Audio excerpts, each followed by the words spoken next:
There is a particular kind of quiet that only exists in certain buildings. Not the quiet of an empty field or the quiet of a bedroom at 3 in the morning. This is a different kind, denser somehow, as if the silence has been accumulating for decades, layered in like sediment, pressed between pages, absorbed into the grain of old wood and the spines of books that haven't been opened since a century before you were born. You probably know the feeling, even if you've never named it. That particular hush when you walk into an old library and the sound of the street simply stops. Not fades, stops. As if the building itself has made a decision about what is allowed inside. Tonight, somewhere in that quiet, an old librarian is making his final rounds. He moves slowly, not because he has to, but because there is no reason to hurry. The last reader left 20 minutes ago. The door is locked. The city outside is doing whatever cities do at this hour, and none of it concerns him particularly. He knows every creak of this floor. He knows which shelf leans slightly to the left, which reading lamp flickers if you look at it too long, which corner of the building holds the cold even in summer. He has been here long enough that the building and the man have reached a kind of understanding. This is a Victorian library. And what happens inside it, after the doors close and the gas lamps dim, is a story that most people have never thought to ask about. Which is a shame, because it is a very good story. The Victorian era produced, among its many remarkable and sometimes baffling achievements, a genuine revolution in the idea of public knowledge. The notion that ordinary people, not just scholars, not just the wealthy, not just the titled and the credentialed, deserved access to books, to learning, to a physical space where thinking was treated as a respectable activity, was not always obvious. For most of human history, it wasn't obvious at all. Libraries existed, certainly, but they existed for the few. What changed in Victorian England, and in the cities of the industrializing world more broadly, was something quietly radical. The library became civic infrastructure. It became, in the thinking of its champions, as necessary as a water main or a gas line. A public good. A right even, though that word took longer to arrive. And yet, for all the grand language that surrounded them, Victorian libraries were also just buildings. Buildings with roofs that leaked, and floors that needed sweeping, and collections that needed organizing, and lamps that needed trimming, and fires that needed watching through the night. Someone had to do all of that. The old librarian reaches the end of the farthest aisle and pauses. He rests one hand on the shelf beside him, not for support exactly, but in the way a person touches something they trust. Outside, the city makes its muffled sounds. Inside, nothing moves. He has been here, in this building, longer than some of the books. Let's follow him for a while. Chapter 1. The doors close, but the building does not sleep. The closing of a Victorian public library was not simply a matter of locking a door. It was a ritual, not in any mystical sense, but in the way that any repeated sequence of careful actions, performed in the same order, at roughly the same time each evening, becomes a ritual simply through repetition and attention. The librarian who performed it knew every step. The building expected it. Most Victorian public libraries, in their early decades, closed somewhere between 8 and 9 in the evening. This was itself a considered decision, and not everyone agreed with it. The hours of a public library in the 19th century were the subject of genuine debate among the people who ran them, the committees that funded them, and the communities they served. Some believed that working people, the whole stated purpose of the public library movement, needed later hours since the working day did not end at 4 in the afternoon. Others worried about the gas bill. Others worried about something harder to name: a vague discomfort with the idea of large numbers of the public gathered together in the dark, unsupervised, surrounded by ideas. In practice, hours varied considerably.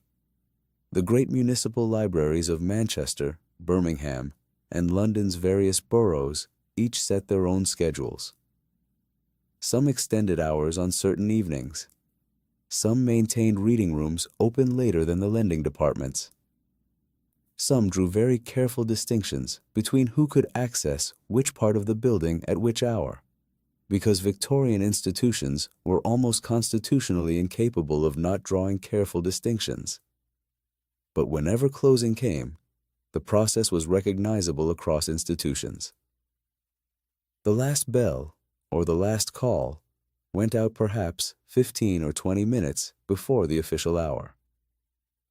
In some libraries, this was literal. A small handbell carried through the reading rooms by a junior assistant, its sound a gentle but unmistakable signal. In others, it was simply the librarian or a senior assistant moving through the space, making eye contact with remaining readers in a way that communicated the same message without requiring words. Time, the look said, not unkindly, just time. The readers gathered their things. There was, by most accounts, a predictable social choreography to this. Certain readers lingered deliberately, turning one more page, finishing one more paragraph, performing a small personal resistance to the closing of the day. Others were already packed before the signal came, habitual and reliable, their coats on, their notebooks closed. Some had to be approached twice. The lending counter had usually wound down before this point. The work of returning books, recording loans, and processing the day's transactions was clerical and methodical, and experienced library staff learned to pace it so that the counter could be cleared and the ledgers closed in the final minutes before the bell rather than scrambling afterward. Once the readers were gone, the doors were locked, not always with a single key, and not always by one person. The architecture of Victorian library security was modest by modern standards, but it was taken seriously. Ground floor windows were checked. Reading room doors, which often connected to separate entrances, were secured independently. In some larger institutions, there were multiple locks on the main entrance, a relic of the institutional anxiety that had accompanied the building's opening and never entirely dissipated. And then, with the public gone and the locks turned, something shifted. This is the part that is easy to overlook. The closing of the library did not mean the end of activity. It meant the end of public activity. The building was still occupied. It still had to be attended to. And the work that happened in those evening and overnight hours was different in character from the daytime work, quieter, more solitary, in some ways more intimate. But it was real work, essential to the functioning of the whole enterprise. Gas lamps had to be turned down, but not entirely extinguished in every case. There were often remaining tasks that required light. Books returned during the day's final hours needed to be reshelved, and this was work that junior assistants frequently did in the quiet after closing, moving through the stacks with a trolley and a lamp, restoring the collection to its proper order before morning. Cataloging work, which was endless and perpetually behind, sometimes continued into the evening hours. Repairs to damaged volumes required the kind of concentrated attention that the busy daytime simply did not allow. And there was, always, the fire. In a building full of paper, in an era before electric light, before automatic sprinkler systems, before any of the fire suppression technologies we now take entirely for granted, the gas lamps and candles that illuminated a Victorian library were a source of genuine and constant anxiety. The fire risk in a library was, by any reasonable assessment, severe. Paper burns, wooden shelving burns, old, dry, tightly packed volumes, their pages foxed and their bindings cracked, burn readily and with considerable appetite. The protocols around fire were not casual. They were institutional obligations, taken seriously even in smaller libraries, where the general tone of operations was otherwise informal. Gas jets had to be checked. Lamps had to be properly extinguished.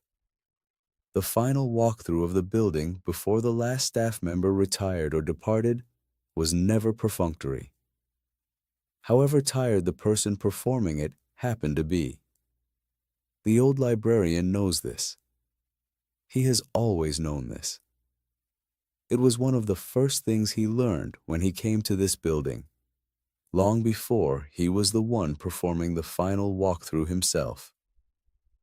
His predecessor, a small, precise man with a habit of humming almost inaudibly while he worked, impressed upon him the seriousness of this responsibility with a directness that left no room for misunderstanding. These books, the old man had told him once, gesturing at the shelves with something between pride and gravity, have survived things you and I have not had to survive. They deserve the courtesy of care. He has tried, every evening since, to honor that. Chapter 2. The Architecture of Silence. A Victorian library was not designed to feel like an ordinary building. This was intentional. The people who commissioned these structures, who argued before town councils and in parliamentary committees for the funding to build them, understood that the building itself was making an argument. The architecture was part of the message. A Victorian public library was meant to communicate, the moment you stepped inside it, that you had entered a place where seriousness was respected and learning was treated as a worthy human activity. The ambition of that message varied considerably with the budget available to communicate it.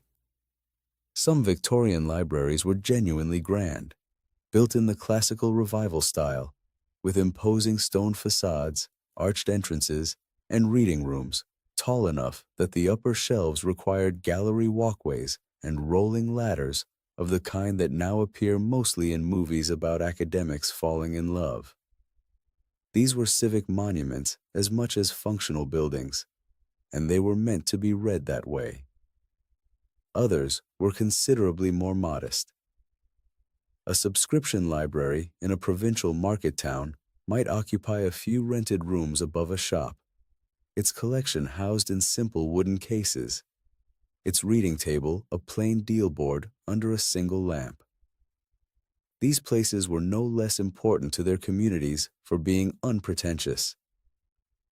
Perhaps they were more important, in some ways, for being accessible. But between these extremes, there was a broad middle category of Victorian library that is worth dwelling on, because it is the kind that most people who used Victorian libraries actually used. These were the municipal public libraries that began appearing after the Public Libraries Act of 1850. The legislation that gave local authorities in England the power to levy a small rate to fund public libraries. Though the amount was so limited initially that it took decades of incremental amendment before it amounted to anything like sufficient funding. These buildings, when purpose-built rather than occupying repurposed structures, tended toward a particular aesthetic. Stone or brick exteriors with some degree of decorative ambition. A front entrance that was intended to feel welcoming without being frivolous. Inside, a separation between public spaces, the reading room and lending counter, and the working spaces behind them. And above, or to the side, or connected by an interior staircase, the librarians' quarters. The reading room was almost always the architectural heart of the building. This is where the design thinking concentrated, and for good reason. The reading room was where the public actually spent their time, where the purpose of the whole enterprise was most directly realized, and where the experience of being in the library was most acutely felt. Victorian reading rooms tended toward high ceilings, partly for light, since natural light in England being what it is required every architectural advantage to maximize, and partly for the acoustics. A high ceiling in a large room produces a particular quality of quiet. Sounds are absorbed upward and dissipated before they travel far horizontally. The effect, combined with the sound-absorbing properties of shelves full of books or every available wall, is the particular hush that anyone who has spent time in an old library will immediately recognize. The floors were frequently tiled in the entrance and transition areas, and wood-planked in the reading room itself. The wood was not accidental. It was warmer in both temperature and appearance than stone or tile, and the Victorians, for all their reputation for austerity, were not indifferent to the comfort of their reading public. They wanted people to come back. They understood that a cold, unwelcoming room was an empty room, and an empty room was an argument their opponents would use against them. Tables in the reading room were typically long and arranged to make the most of whatever light sources were available. In the daytime, windows provided most of the illumination, and the positioning of tables relative to windows was a matter of some practical attention. In the evening, gas lamps, either fixed on the walls or suspended from the ceiling, or in some libraries placed on the tables themselves in the form of individual reading lamps, provided the substitute. The quality of that gaslight is worth a moment's thought, because it is so completely unlike anything most of us live with now. Gas lamps gave a warm, slightly yellowish light. They flickered, not dramatically, but perceptibly, a quality of light that is alive in a way that electric light is not. They produced heat, which in winter was not unwelcome, but in summer contributed to the already considerable stuffiness of a closed reading room. They produced a faint hiss when burning, barely audible unless the room was very quiet, but present. And they required maintenance. The mantles that produced the actual glow were fragile things that needed regular replacement, and the jets themselves needed periodic cleaning. All of which meant that the gas lamps of a Victorian library were not simply furniture. They were infrastructure, requiring attention and knowledge and a certain mechanical familiarity that fell, in most cases, to the librarian or a senior member of staff. After hours, with the reading room empty, the lamps turned down to their lowest useful setting, and the building cooling toward the temperature of the night outside, the space took on a different character entirely. The long tables, empty of readers, became simply long tables. The chairs, pushed in or pulled back at odd angles, preserved the memory of the last people to sit in them. The books on the walls, invisible in the dimness, were still there. All of them. All of their content. All of their collective accumulated weight of human thought. But quiet in a way that felt, if you were the kind of person inclined to feel these things, almost companionable. The old librarian has always been, quietly, that kind of person. He doesn't discuss it much. It's not the sort of thing one discusses. But there are evenings, making these final rounds, when he is aware of the books in a way that goes beyond the professional and into something else. Not mystical, precisely. He's too practical for mysticism, but present.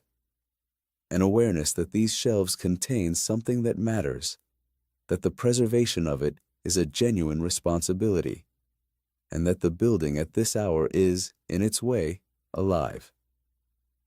He turns down another lamp. The shadows deepen. He moves on. Chapter 3, The Librarian as Custodian of Everything. The question of who became a Victorian librarian is, on reflection, a more interesting question than it first appears. There was no formal training program for most of the Victorian era. There was no degree in library science, no standardized curriculum, no professional examination that granted a recognized qualification. Librarianship was, in the occupational taxonomy of the time, a somewhat ambiguous category, clearly a respectable and intellectual pursuit, but not quite a profession in the way that medicine or law were professions, because it lacked the formal machinery of those fields, the examining bodies, the licensing requirements, the clear barriers to entry. What this meant in practice was that Victorian librarians arrived at their positions through a remarkable variety of routes.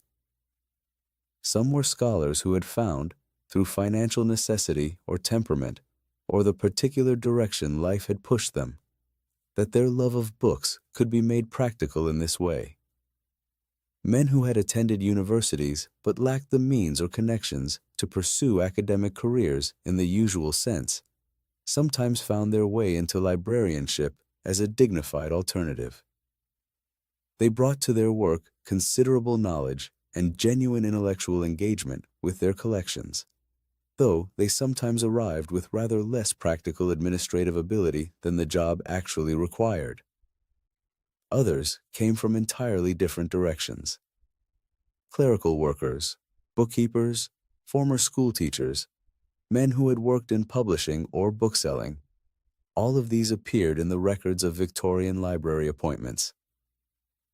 The committees that appointed librarians, generally composed of local aldermen, businessmen, and the occasional clergyman who took an interest in educational matters, were often more impressed by character, sobriety, and demonstrated reliability than by any specific intellectual credential. A man who seemed trustworthy, industrious, and willing to work for a modest salary was frequently preferred over a man with impressive learning but uncertain temperament. This is not as mercenary as it might sound. The actual work of running a small to medium-sized Victorian public library required, day to day, a great deal of steady, unglamorous administrative effort. Books had to be registered, catalogued, repaired, and tracked. Borrowers had to be registered and managed. The physical fabric of the building had to be maintained. Correspondence had to be answered. Reports had to be prepared for the governing committee, and the annual budget had to be extended as far as it possibly could, which was almost never far enough. The intellectual and the administrative had to coexist in the same person, performing the same job on the same day. It was, in this sense, not so different from many kinds of work that look simple from outside and prove considerably more complex once you are actually inside them. The Library Association founded in 1877, began the long process of professionalizing the field, organizing conferences, promoting standards, encouraging something like a shared professional culture. But for most of the Victorian era, and for many of its smaller libraries, the librarian remained a somewhat solitary figure, defined less by formal training than by the particular combination of qualities that made it possible to do the job well. And what was the social position of this person? Here the picture is somewhat layered. On one hand, the librarian of a significant municipal library occupied a position of genuine civic importance. He was a recognizable figure in his community, responsible for a public institution that many people valued, entrusted with the care of something that had required considerable public argument and expenditure to establish. His opinion on matters relating to books and learning carried weight. He was received in the homes of the professional middle class.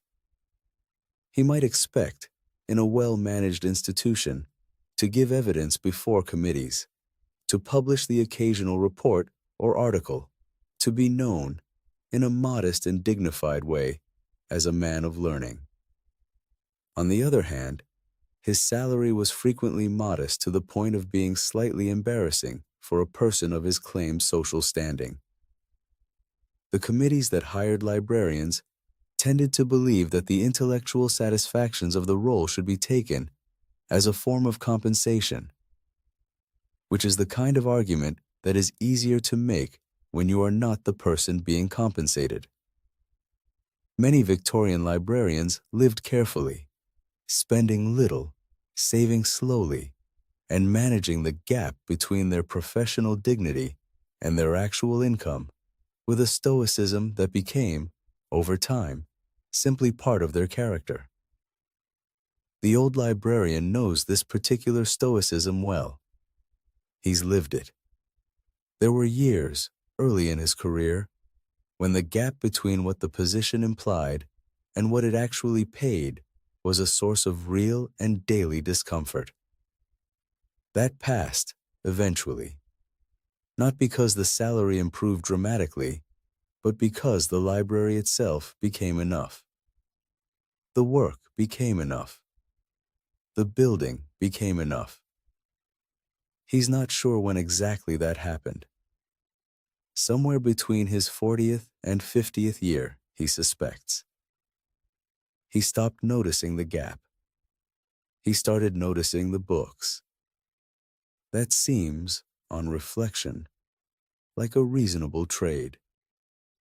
Chapter 4. Gaslight, Candlelight, and the Fear of Fire. Of all the anxieties that attended the management of a Victorian library, fire was the one that never went away. It was not irrational. It was, in fact, one of the most well-founded professional anxieties imaginable, rooted in historical precedent, physical reality, and the particular vulnerabilities of what libraries actually are: dense concentrations of paper, wood, and cloth, held in buildings where open flames were the primary source of light and heat. The conditions for disaster were, in a certain sense, structural. The 19th century had already accumulated an instructive catalog of library fires before the public library movement got fully underway. The libraries of institutions, universities, private societies, and learned bodies had been burning, periodically and catastrophically, for as long as libraries had existed. The fire at the Library of Congress in 1851, which destroyed roughly 35,000 volumes, was perhaps the most dramatic single example in the mid-Victorian consciousness. But it was far from the only one. Fires in English institutional libraries, though less frequently celebrated in the historical literature, were real enough and sufficiently common that anyone who spent their career working around books was aware of the risk in a way that was not abstract. The specific fire risk in a gas-lit library was this. The gas itself was piped through the building under pressure, and the pipes, the fittings, the jets, and the connections between them were all potential failure points.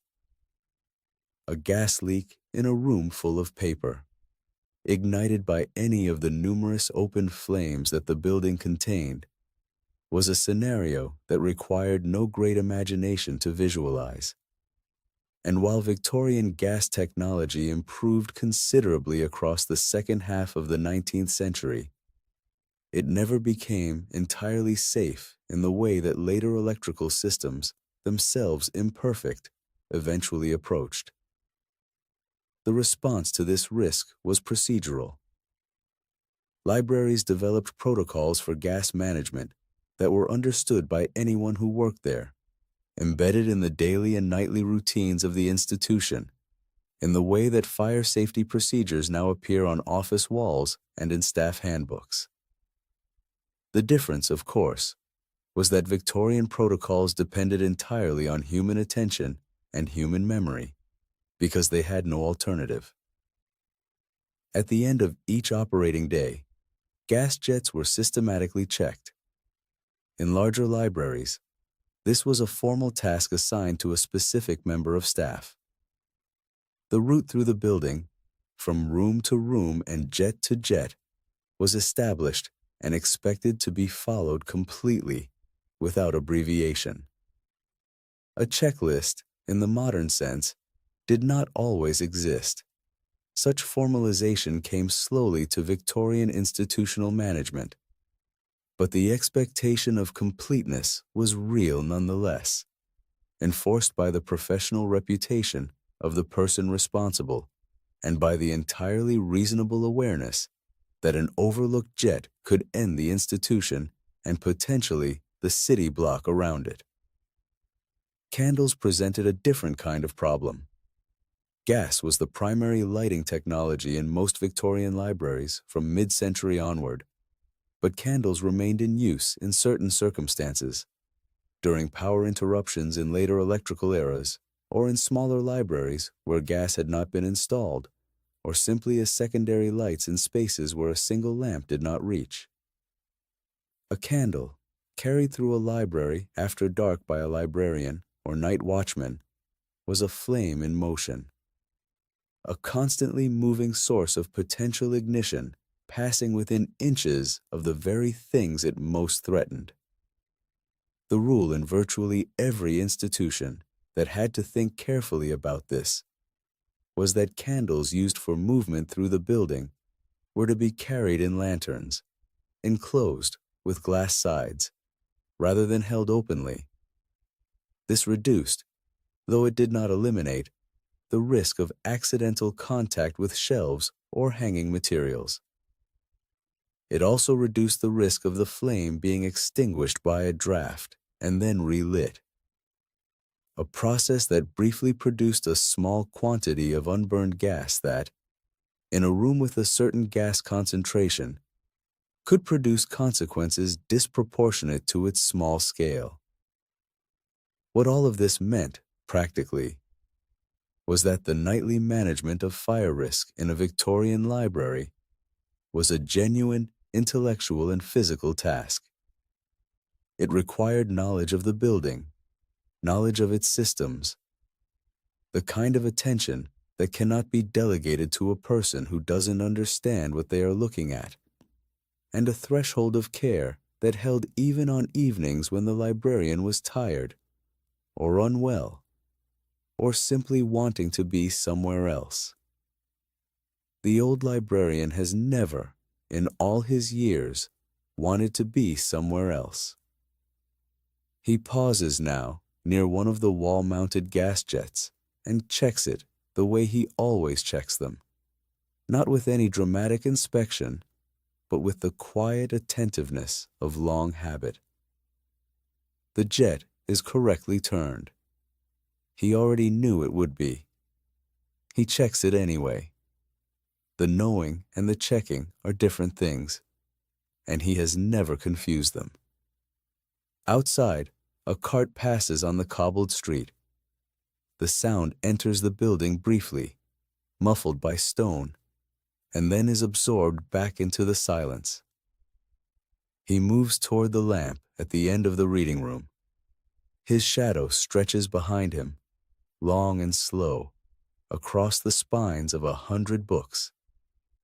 By the time he reaches it, turns it down to its last flicker, and stands for a moment in the near dark. Most of the city is already asleep. The library is not asleep. Not quite. But the first part of its night is ending, and the second part, the long, still hours when the building simply holds what it holds and waits for morning, is about to begin. The old librarian stands at the threshold of the reading room. Behind him, the books. Ahead of him, the narrow corridor that leads to his own rooms, where a modest fire has been banked against the night cold, and a chair waits by the window.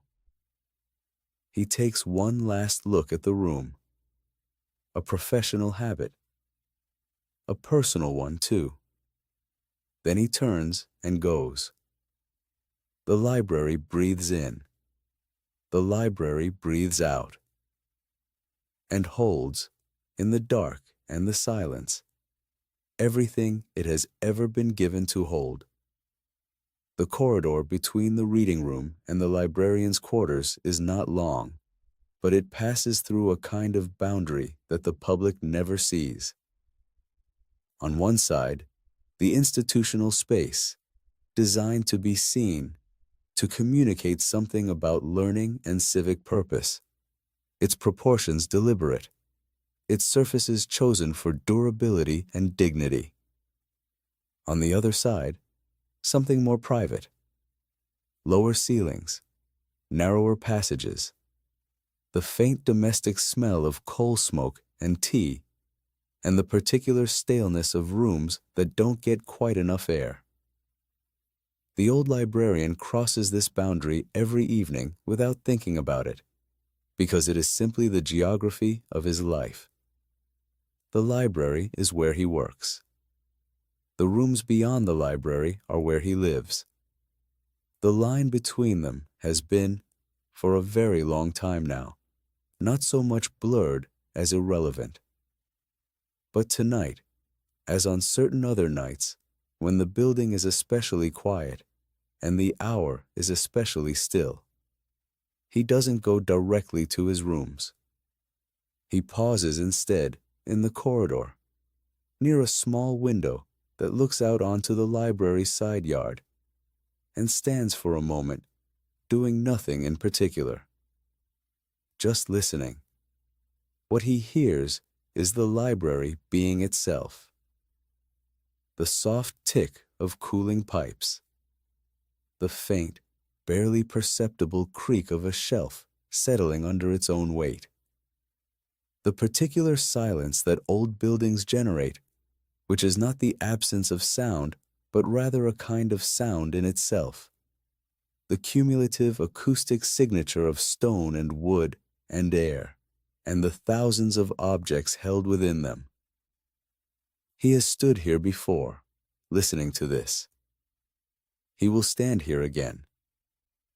Tonight, though, the listening is a kind of prelude, because tonight his mind is wandering, as it sometimes does when the building is this quiet, back through the years and into the rooms and systems and habits that have constituted his working life. Not with sadness, exactly, more with the particular curiosity of a person who has done something long enough to begin seeing it from the outside. And the thing his mind wanders to first, as it often does, is the catalog. Chapter 5. The catalog as a kind of map. To understand a Victorian library, truly understand it, not as a concept, but as a functioning mechanism, you have to understand its catalog. And to understand the catalog, you have to first accept something that seems, from a modern perspective, slightly incredible.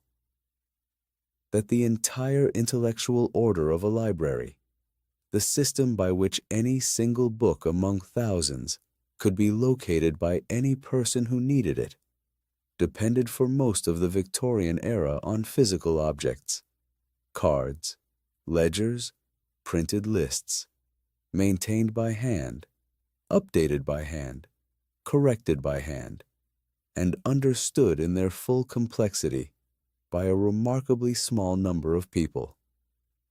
There was no search function. There was no digital database. There was no automated cross-referencing. There was a catalog in one form or another, and there was the librarian who knew how to use it. And between those two things stood the entire practical possibility of finding anything at all. The forms that Victorian library catalogs took varied considerably, and the variation was itself a source of sustained and occasionally heated professional debate. The catalog question was, for Victorian librarians, something like the operating system debate of their era, a technical matter with deep philosophical implications that produced strong feelings among the people who cared about it and complete indifference among nearly everyone else. The oldest and simplest form was the printed catalog, a bound book listing the library's holdings, organized by some system, alphabetical by author or by subject, or by a combination of the two, and printed at a particular point in time. This had the advantage of being familiar and browsable. You could sit down with it and turn pages and find things. It had the enormous disadvantage of being immediately out of date.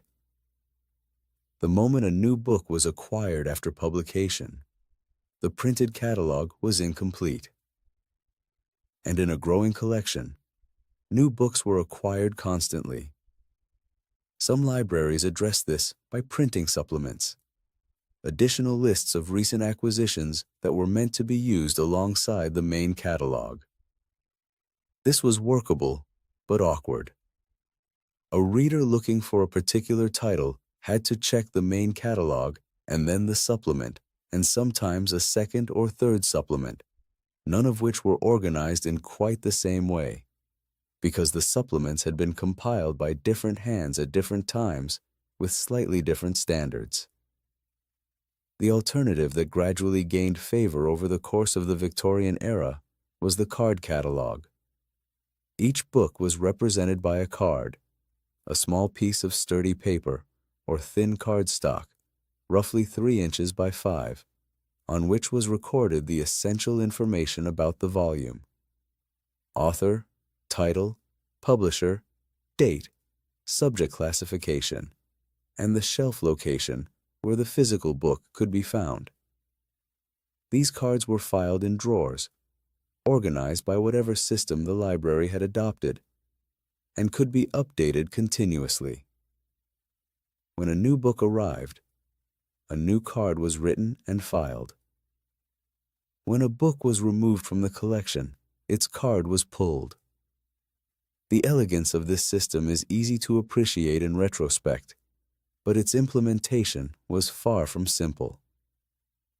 The writing of catalog cards was skilled work, not in the sense that it required extraordinary talent, but in the sense that it required consistency, precision, and an understanding of the cataloging standards that the cards were meant to embody. A carelessly written card, with an author's name slightly misspelled, or a subject classification slightly wrong, could effectively render a book invisible within the collection. It would still be on the shelf, physically present, available to anyone who happened to walk past it and notice it. But it would be lost to the catalog. And a book lost to the catalog was, for practical purposes, a book lost. The old librarian learned this lesson early. He was trained in cataloging by a man who treated catalog cards the way a watchmaker treats the components of a watch, as small precise things whose accuracy mattered out of all proportion to their size. Each card was to be written in a clear, regular hand. Each piece of information was to be verified against the title page of the book itself, not transcribed from memory or from a supplier's list. Each subject heading was to be assigned according to the scheme in use at the institution, applied consistently, without improvisation. It was painstaking work. Hours of it, days of it, weeks and months, and eventually years of it, as the collection grew and the catalog grew with it, and the task of keeping them accurately aligned became a permanent condition of professional life, rather than a project with an endpoint. There were librarians who loved this work. The old librarian was one of them, though he would not have used the word love. He would have said something more measured. He found satisfaction in it. He found a kind of peace in the precision of it, in the knowledge that each card accurately placed was a small act of order imposed upon a world that tended naturally toward disorder. Each card was a promise that the book it represented could be found. And he took promises seriously. The classification systems themselves were another layer of complexity. The Victorians produced several competing approaches to the organization of knowledge within a library, and the choice of system was both a practical and a philosophical decision.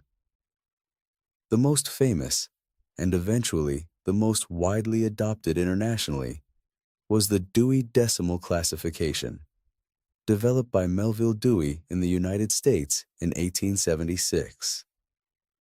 Dewey's system divided all human knowledge into 10 main classes, each subdivided into 10 divisions, each further subdivided into 10 sections, with the potential for additional decimal subdivision beyond that. It was logical, expandable, and this was perhaps its most revolutionary quality. It assigned numerical codes to subjects rather than to specific shelf locations, which meant that the same system could be used in any library regardless of its physical layout. But Dewey was American, and the adoption of his system in British libraries was neither immediate nor universal. Many Victorian British libraries used their own classification schemes, developed locally and maintained with the kind of institutional loyalty that attaches itself to systems that people have invested significant effort in building. Some of these local schemes were quite good. Others were idiosyncratic to the point of being comprehensible only to the person who had designed them, and the small number of colleagues who had been trained to use them.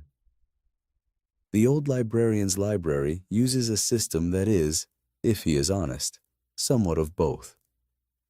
It is based on a recognized scheme, but has been modified over the decades by successive librarians, each of whom made adjustments that seemed reasonable at the time and which have accumulated into something that a newcomer would find challenging, but which works, in practice, remarkably well. He knows it the way a person knows the streets of a city they have walked for 40 years. Not by consulting a map, but by an internalized understanding so deep that it has become a kind of spatial memory. He could find any book in this building in the dark. He has, on occasion, done exactly that. Chapter 6.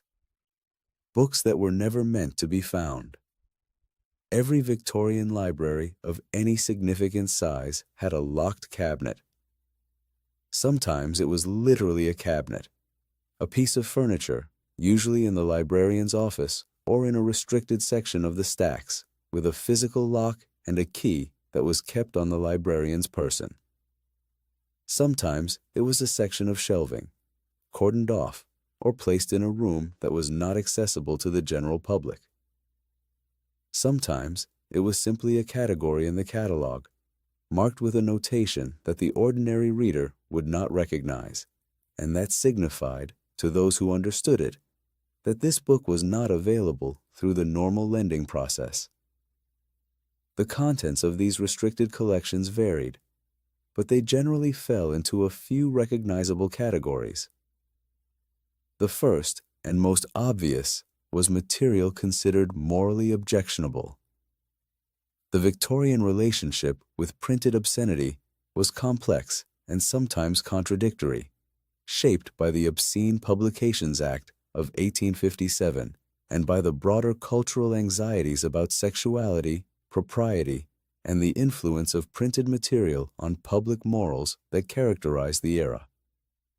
Libraries, as publicly funded and publicly visible institutions, were under particular pressure to demonstrate that they were not making questionable material available to the community. A single complaint from a ratepayer or a committee member about an inappropriate book on the open shelves could generate consequences entirely out of proportion to the book's actual content. The result was that books dealing frankly with sexuality, or perceived to do so, were frequently placed in restricted access. This was not always a formal or consistent process. Different libraries drew the line in different places, and the line moved over time as community standards shifted, and as individual librarians exercised their own judgment about what was appropriate. A novel that one librarian considered merely frank, another might consider dangerous. The locked cabinet was, in this sense, as much a reflection of individual temperament as of institutional policy. The second category of restricted material was politically sensitive content. This was a more delicate area because public libraries were supposed to be neutral spaces, open to all viewpoints, serving all members of the community equally. In practice, of course, this neutrality was sometimes strained by the presence of material that challenged prevailing political, religious, or social orthodoxies. Radical political pamphlets, freethought literature, works advocating positions that the library committee found distasteful.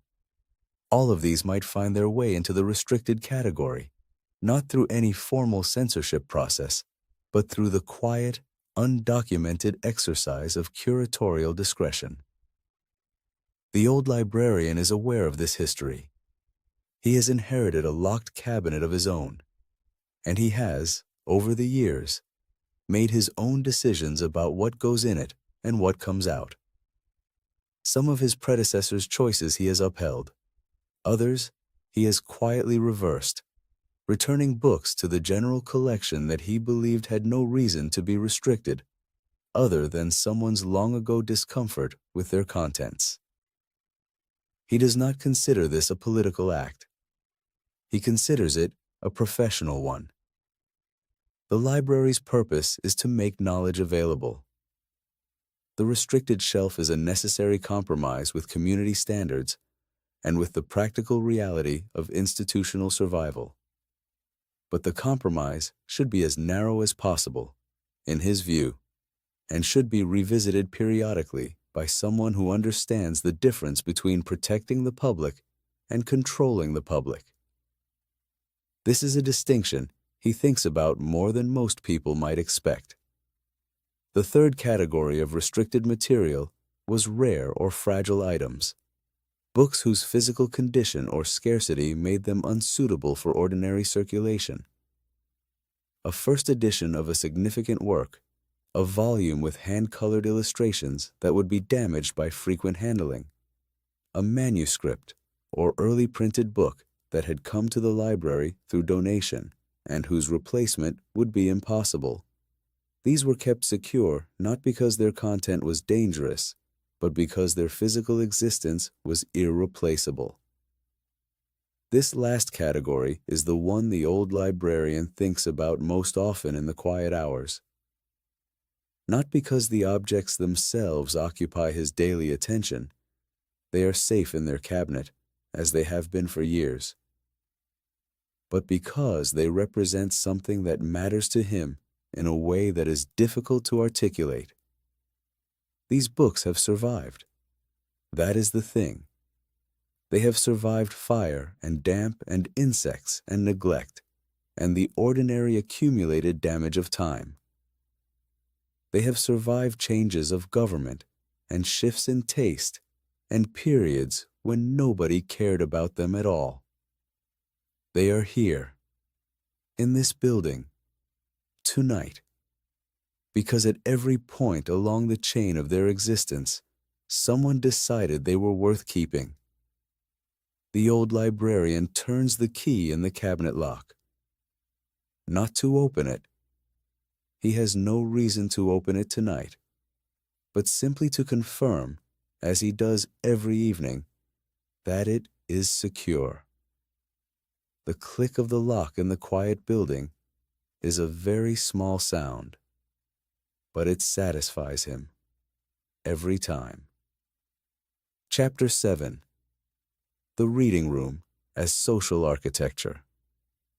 The public reading room of a Victorian library was, in theory, a very simple space. Tables, chairs, lamps, newspapers, periodicals, reference books. A room where people could sit and read.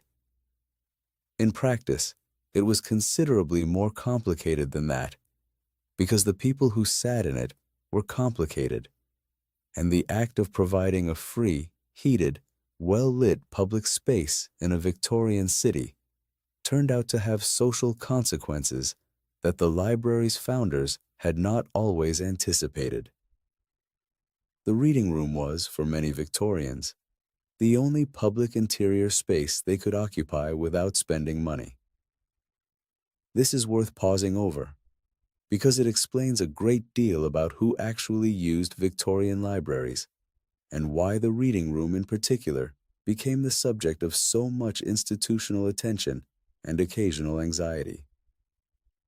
In a Victorian city, warmth and shelter and light cost money. A pub was warm, but you had to buy a drink. A coffee house offered shelter, but you paid for the coffee. A church was free on Sundays, but it made demands of its own kind. The street was free, but it was cold and wet and policed and offered no place to sit. The public reading room offered all of these things: warmth, shelter, light, a place to sit, with no conditions of purchase, and, crucially, with an aura of respectability that protected its occupants from the social stigma that attached to simply having nowhere else to go. A man sitting in a reading room was, by definition, a man engaged in self-improvement. The act of reading, or at least of appearing to read, conferred a kind of social cover that the same man sitting on a park bench would not have enjoyed. The result was that Victorian reading rooms attracted a population that was broader and more socially diverse than the library's official mission might have implied. Yes, there were the earnest self-improvers, the mechanics and clerks and young professionals who used the reading room exactly as intended, to access newspapers and periodicals and reference materials that they could not afford to buy. These were the people the library movement had been designed to serve, and they were well represented. But there were also people who were there primarily for the warmth. People who were there because they had nowhere else to go during the hours between the end of work and the beginning of sleep. People who were there because the reading room was the most comfortable and least humiliating place available to them, and because holding a newspaper, even when you weren't really reading, made you a reader rather than a vagrant. The library staff knew this. They always knew this. The question of what to do about it was one that Victorian librarians navigated with varying degrees of sympathy, pragmatism, and institutional pressure. Some librarians took a strict line. The reading room was for reading. and anyone who appeared to be sleeping, or who was not actually engaging with the materials, or whose personal hygiene fell below a certain unstated standard, could be asked to leave. Others adopted a more humane approach, understanding that the reading room's role as a shelter was not a corruption of its purpose, but an extension of it. That a public library's commitment to serving all members of the community necessarily included members of the community who had very little. The old librarian has always leaned toward the latter view, though he has never stated it in those terms. He simply does not ask people to leave unless they are genuinely disruptive. A man dozing over a newspaper on a cold afternoon is not, in his estimation, a problem to be solved. He is a person seeking shelter in a building that was built, fundamentally, to provide something to people who needed it. There were regulars. Every reading room had them. Men, and they were mostly men, in this particular room, though not exclusively, who came every day, who sat in the same chairs, who read the same newspapers in the same order, who acknowledged the librarian with the same small nod, and who departed at the same hour with the same quiet predictability. These people were as much a part of the library's daily life as the books on the shelves, and the librarian knew them in the way that a barkeeper knows his regulars, or a parish priest knows his congregation. Not intimately, not with any detailed knowledge of their private lives, but with a recognition that went deeper than mere familiarity. He knew which ones were genuinely reading.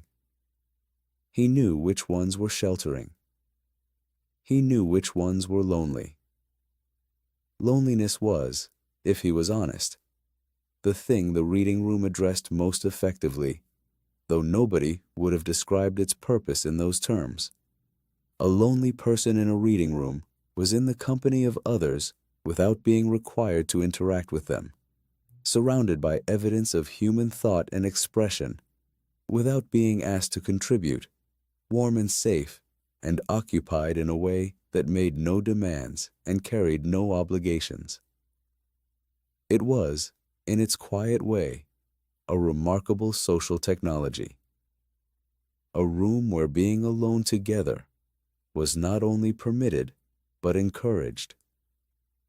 The old librarian understood this long before he could have explained it, and he has never tried to explain it. He simply maintained the room, kept the newspapers current, ensured the lamps were lit, and the temperature was tolerable, and allowed the people who came to be what they needed to be while they were there.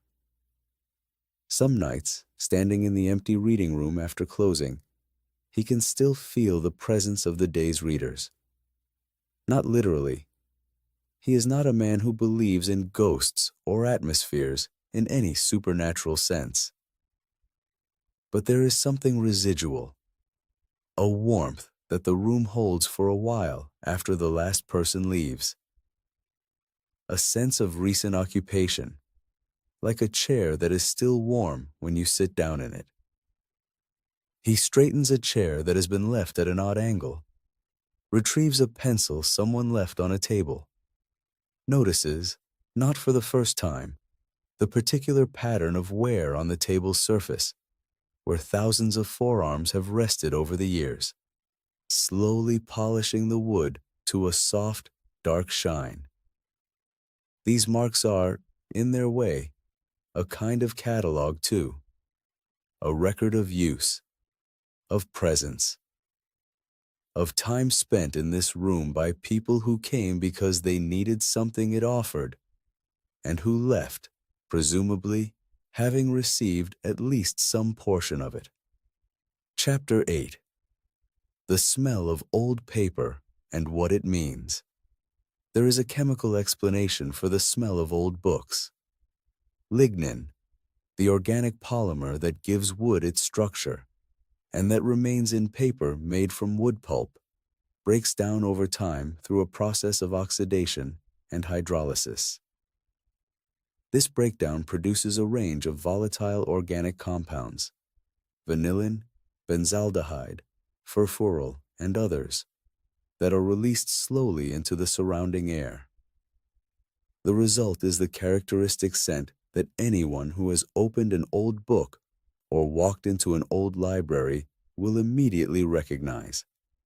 A warm, slightly sweet, faintly vanilla-like smell with undertones of almond and a vaguely earthy quality that is difficult to describe precisely, but impossible to mistake for anything else.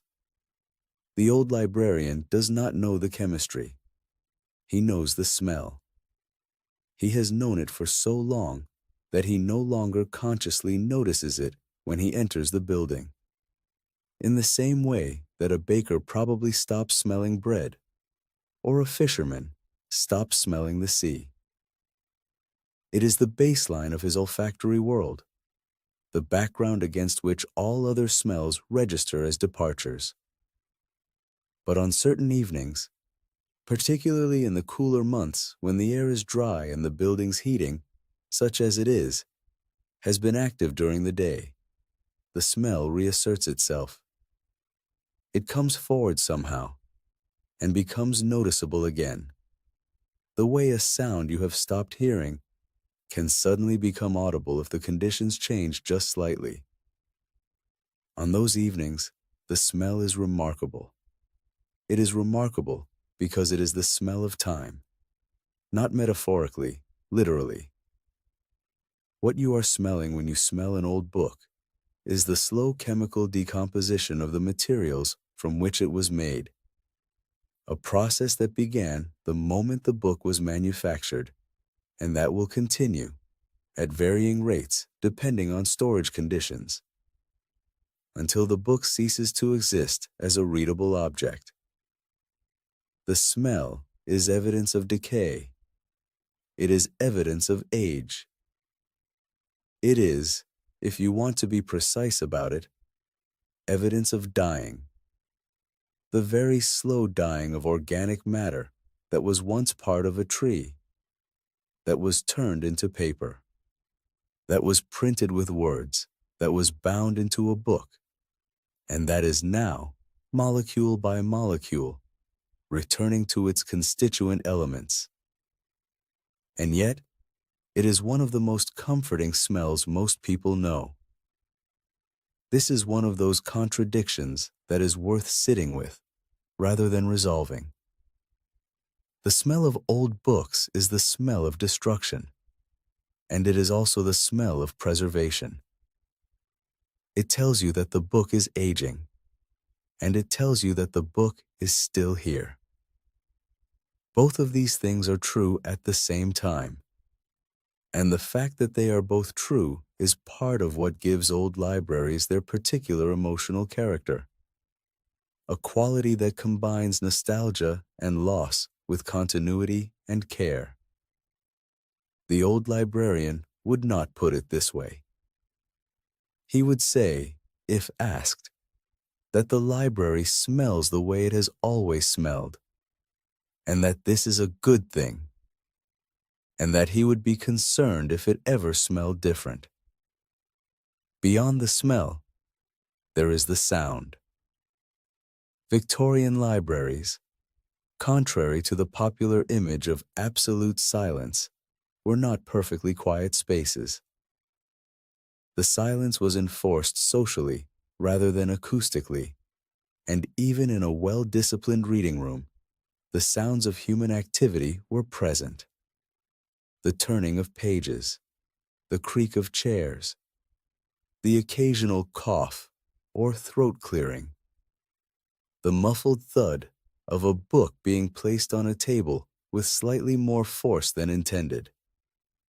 After hours, the human sounds departed, but the building sounds remained, and in some ways became more prominent in the absence of their daytime competition. The old librarian has learned the building's nocturnal vocabulary over many years. He knows the particular groan that the main staircase produces in cold weather as its timber contracts. He knows the intermittent ticking of the pipes that carry hot water from the boiler in the basement. He knows the sound that the front door makes when the wind presses against it from a certain direction. Not a rattle exactly, but a kind of rhythmic pressure, as if the weather is gently testing the lock. He knows the sound that mice make in the walls. This is a less romantic detail, but it is a true one. Victorian libraries had mice. They had them because they were old buildings with old walls and many small points of entry, because they were warm in winter when the world outside was not, and because they contained, in the adhesives used in bookbinding and in the starch-based sizing used in paper manufacture, substances that mice found nutritious. The damage that mice could do to a collection was considerable, and the management of this problem was one of the librarian's less glamorous but entirely necessary responsibilities. Cats were a common and officially endorsed solution. Many Victorian libraries kept a library cat, a resident animal whose job was as clearly defined and as practically important as any staff members. The library cat at the British Museum was a salaried position in all but name. The museum's accounts show regular expenditure on cat food going back to the mid-19th century. Smaller public libraries adopted the same approach with less formality, but equal seriousness. The old librarian's library has had a cat for as long as he can remember. The current one, a large, unhurried animal of indeterminate breed and decidedly independent character, occupies the building with a proprietary confidence that suggests he regards the librarian as a tolerated guest rather than the other way around. The cat does, in fairness, earn his keep. The mouse problem, while not eliminated, is managed. And the cat provides something else too, something harder to quantify. A kind of living presence in the building after hours, another heartbeat in the silence, a warm and breathing thing among all the cool, still paper. The old librarian reaches down as he passes through the corridor and runs his hand along the cat's back. The animal doesn't move. He rarely does. And then there is the feel of the books themselves. The tactile world of a Victorian library is something that no digital experience replicates, because it is fundamentally a world of physical objects, each one different from every other, each one bearing the specific marks of its particular history. A book bound in calf leather feels different from a book bound in cloth. A book printed on rag paper, made from cotton or linen fibers, has a different weight and flexibility than a book printed on wood pulp paper. A book that has been read many times has a different feel from a book that has barely been opened. The spine is softer. The pages fall more easily. The whole object has a kind of physical familiarity. The way a well-worn pair of shoes conforms to the shape of the foot that has worn them. The old librarian can identify many of the books in his collection by touch. This is not a parlor trick. It is a practical consequence of having handled them hundreds of times, shelving them, retrieving them, repairing them, cataloging them, checking them for damage, cleaning them when they needed cleaning. His hands know these objects in the way that a musician's hands know their instrument. Not as abstractions, but as specific, individual, physical things with textures and weights and temperatures. He finds this knowledge comforting, in the same way that familiarity with anything, a neighborhood, a piece of music, a person's face, is comforting. These books are not strangers to him. They are, in a way he would never say aloud because it would sound peculiar, companions. The corridor is cold now. The fire in his rooms will have settled into its last coals. The cat, following at a distance that preserves his dignity, pads silently on the stone floor. The old librarian thinks about tomorrow's work. There are books to be mended. A new shipment from the publisher's agent is expected. The committee meets next week and will want the quarterly circulation numbers, which he has been meaning to compile. The assistant, a young man, earnest and slightly clumsy, who reminds him occasionally of himself at that age, though he would never say so, needs further training in the classification system before he can be trusted with it independently. All of this is tomorrow. Tonight, there is only the corridor and the quiet and the faint sweet smell of decomposing lignin drifting from the shelves behind him, and the sound of his own footsteps on stone, and the sleeping city beyond the walls. He does not hurry. There is no reason to hurry. The books will be there in the morning. They always are. The door to his rooms closes behind him, with a sound he has heard 10,000 times. The particular click of this particular latch, slightly loose in its housing, metal against metal, with a small reverberation that dies almost immediately in the narrow hallway beyond. His rooms are modest, 2 rooms, strictly speaking, though the second is barely more than an alcove separated from the first by a curtain that has faded, over the years, from a color he can no longer confidently name to a kind of generalized pale brown. The main room serves as sitting room and bedroom both. There is a bed, narrow and neatly made, pushed against the wall beneath a window that looks out onto the library's small rear courtyard. There is a desk, scarred and practical, covered with papers he means to organize. There is the chair by the fireplace, which is the only piece of furniture in these rooms that he chose himself. Everything else came with the position, and which has, through decades of use, conformed to his shape in a way that makes sitting in any other chair feel faintly wrong. The fire has gone to embers, as he expected. He adds a small amount of coal, not enough to build it back to anything dramatic, but enough to keep the room from reaching the temperature of the stone corridor outside. The coal catches slowly, reluctantly, as if it too would prefer to sleep. He sits. The cat, who has followed him in, claims a position near the hearth with the decisiveness of an animal who has never once questioned his right to be anywhere. Chapter 9. The Librarians Who Lived Above the Books. The old librarian's living arrangement, rooms within or directly attached to the library building, was not unusual for the Victorian era. It was, in fact, the standard arrangement for a great many public librarians, particularly in the early and middle decades of the public library movement. The reasons were practical. A library required supervision at all hours, not just during opening times. The building needed to be watched through the night against fire, theft, and the various forms of damage that an unattended structure could suffer.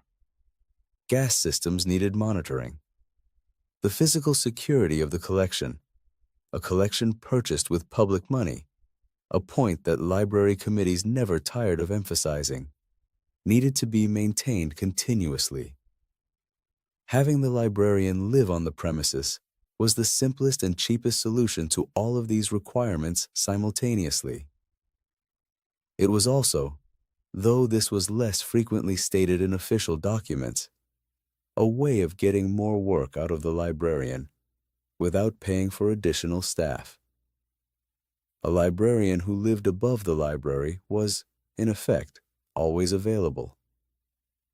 If a committee member arrived unexpectedly, if a delivery came at an odd hour, if a problem arose that required professional judgment rather than the attention of a night watchman, the librarian was there. His presence was assumed.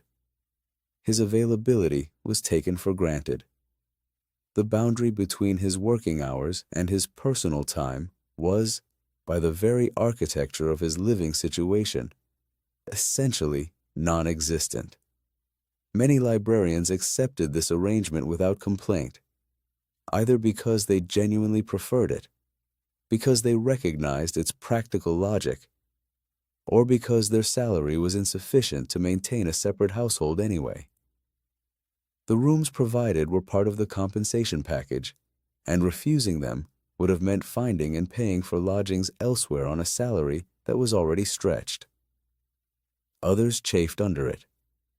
The lack of separation between professional and personal life was, for some, a genuine burden.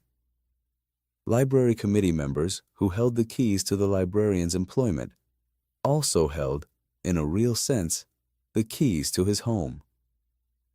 A librarian who displeased his committee risked not just his position, but his living quarters. This dependency gave the employment relationship a particular intensity that purely professional arrangements did not carry. The old librarian has lived in these rooms for, he calculates, and the number mildly surprises him, just over 30 years.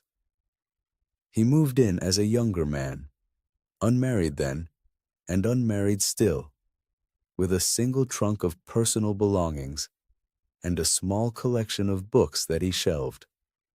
With some private irony, alongside the library's own collection, until he realized that this blurred a line that probably ought to remain clear. The rooms have changed very little in that time. He has replaced the curtain once.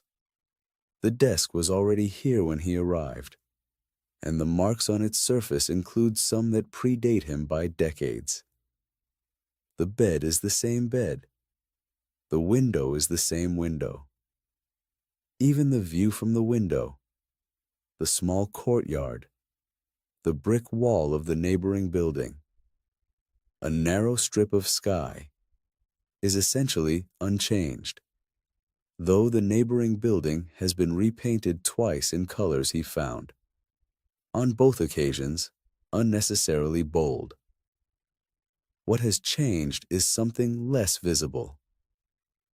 Over 30 years, the rooms have become, in a way that defies easy description, an extension of the library itself. Books have migrated from the collection to his personal space, not stolen, not misappropriated, but simply carried upstairs for consultation or repair, and never quite returned. Papers from his professional work cover the desk and have colonized the windowsill and the top of a small chest of drawers. The smell of the library, that warm, sweet, faintly decaying smell of old paper, permeates these rooms as thoroughly as it permeates the stacks below.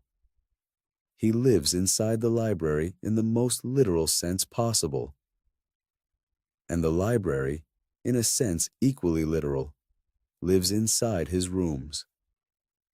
He is not sure anymore whether this arrangement has been good for him.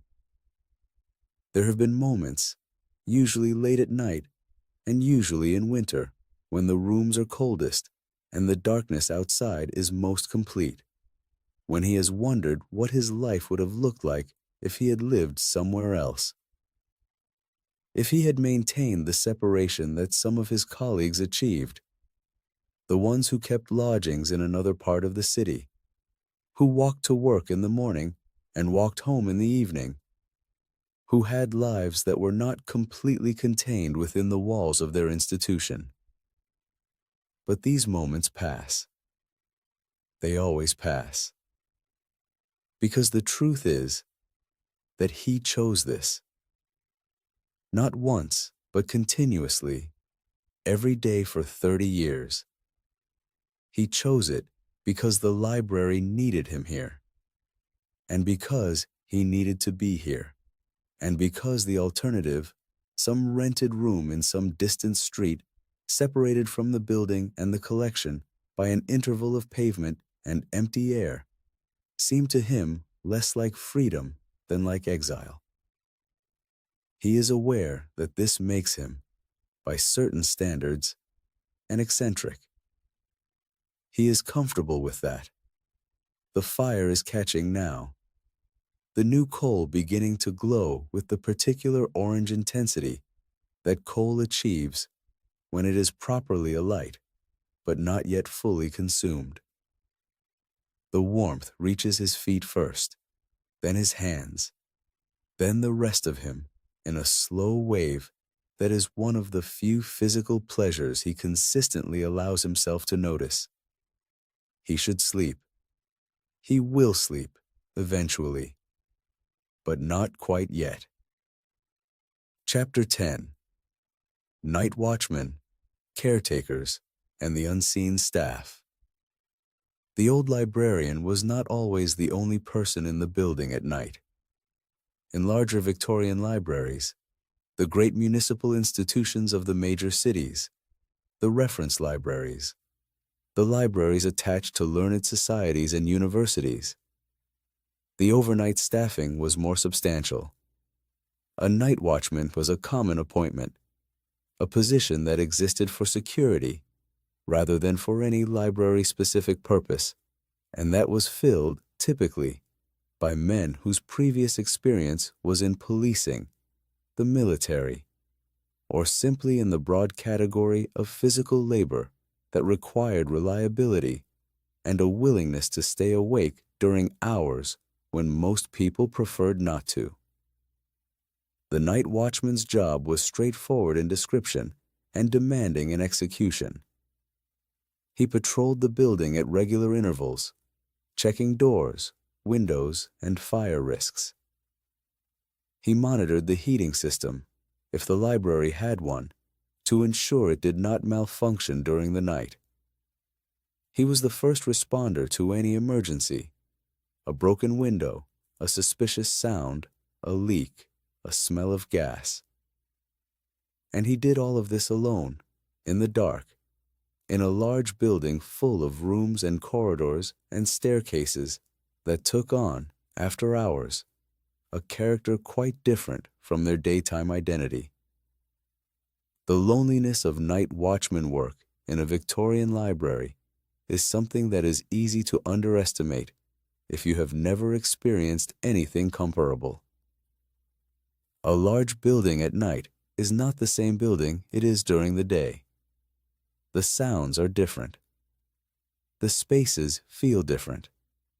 Rooms that were populated and purposeful during working hours become, in the dark, simply rooms, empty, echoey, and possessed of a particular atmospheric weight that the human mind, evolved for the savannah rather than the reading room, interprets instinctively as something requiring vigilance. Night watchmen dealt with this in various ways. Some became genuinely comfortable with the nocturnal building, learning its sounds and rhythms so thoroughly that they could distinguish between the normal creaks and settlings of the structure and anything that warranted investigation. Others never entirely adjusted, and for them each shift was a small exercise in managed unease, tolerable but never quite comfortable. The relationship between the night watchman and the librarian was, in most institutions, cordial but limited. They occupied the same building but at different hours, their lives overlapping only at the margins. The morning handover, the evening transition, the occasional shared cup of tea during the brief period when both were present. They had different skills, different responsibilities, and different relationships with the building itself. The librarian understood the collection. The watchman understood the building as a physical object, its locks, its pipes, its drafts, its structural idiosyncrasies.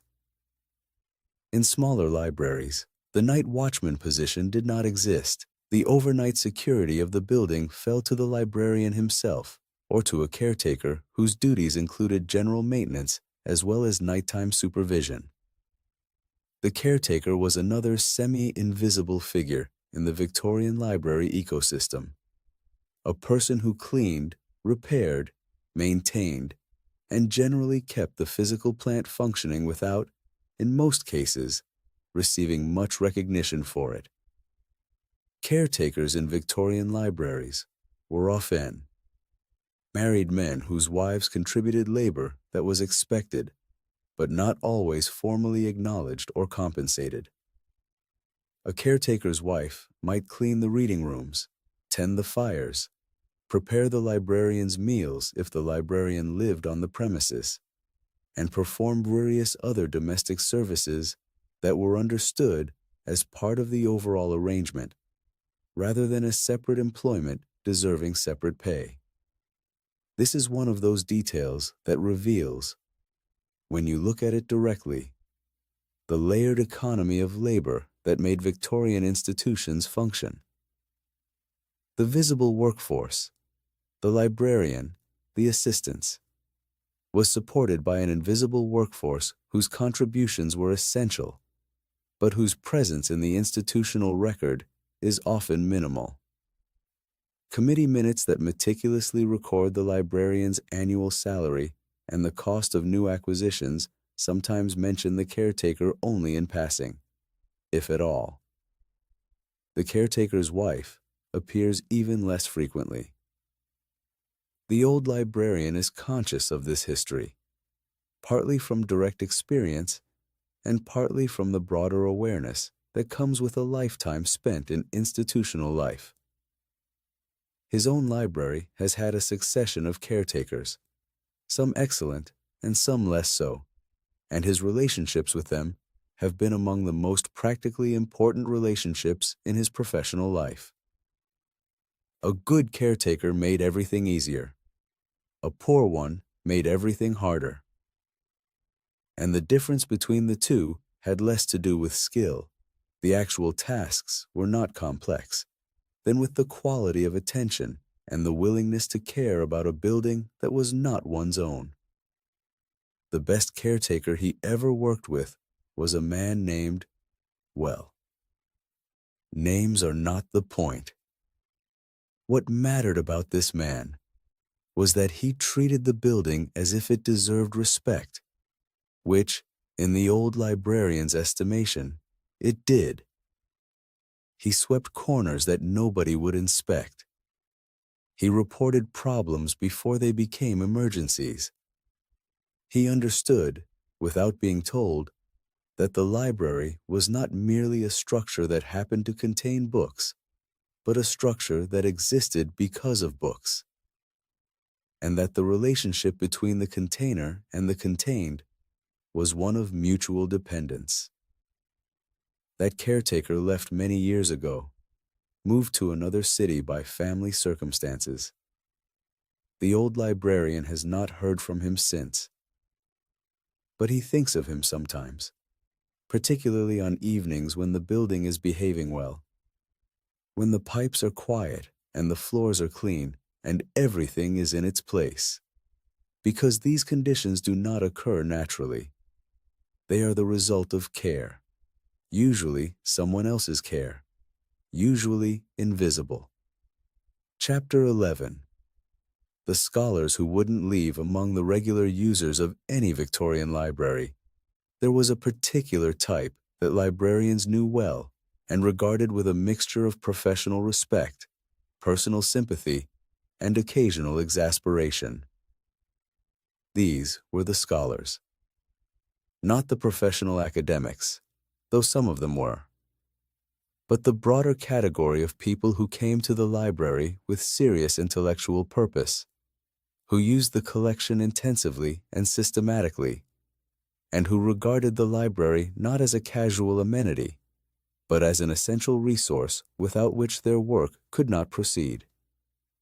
Some were writing books of their own. Some were conducting research into local history, genealogy, or specialized subjects that required sustained access to reference materials. Some were preparing for professional examinations, the law, the civil service, the various qualifying exams that the Victorian credentialing system demanded. And some were pursuing knowledge for its own sake, driven by curiosity rather than necessity, reading widely and deeply in subjects that interested them without any particular end product in mind.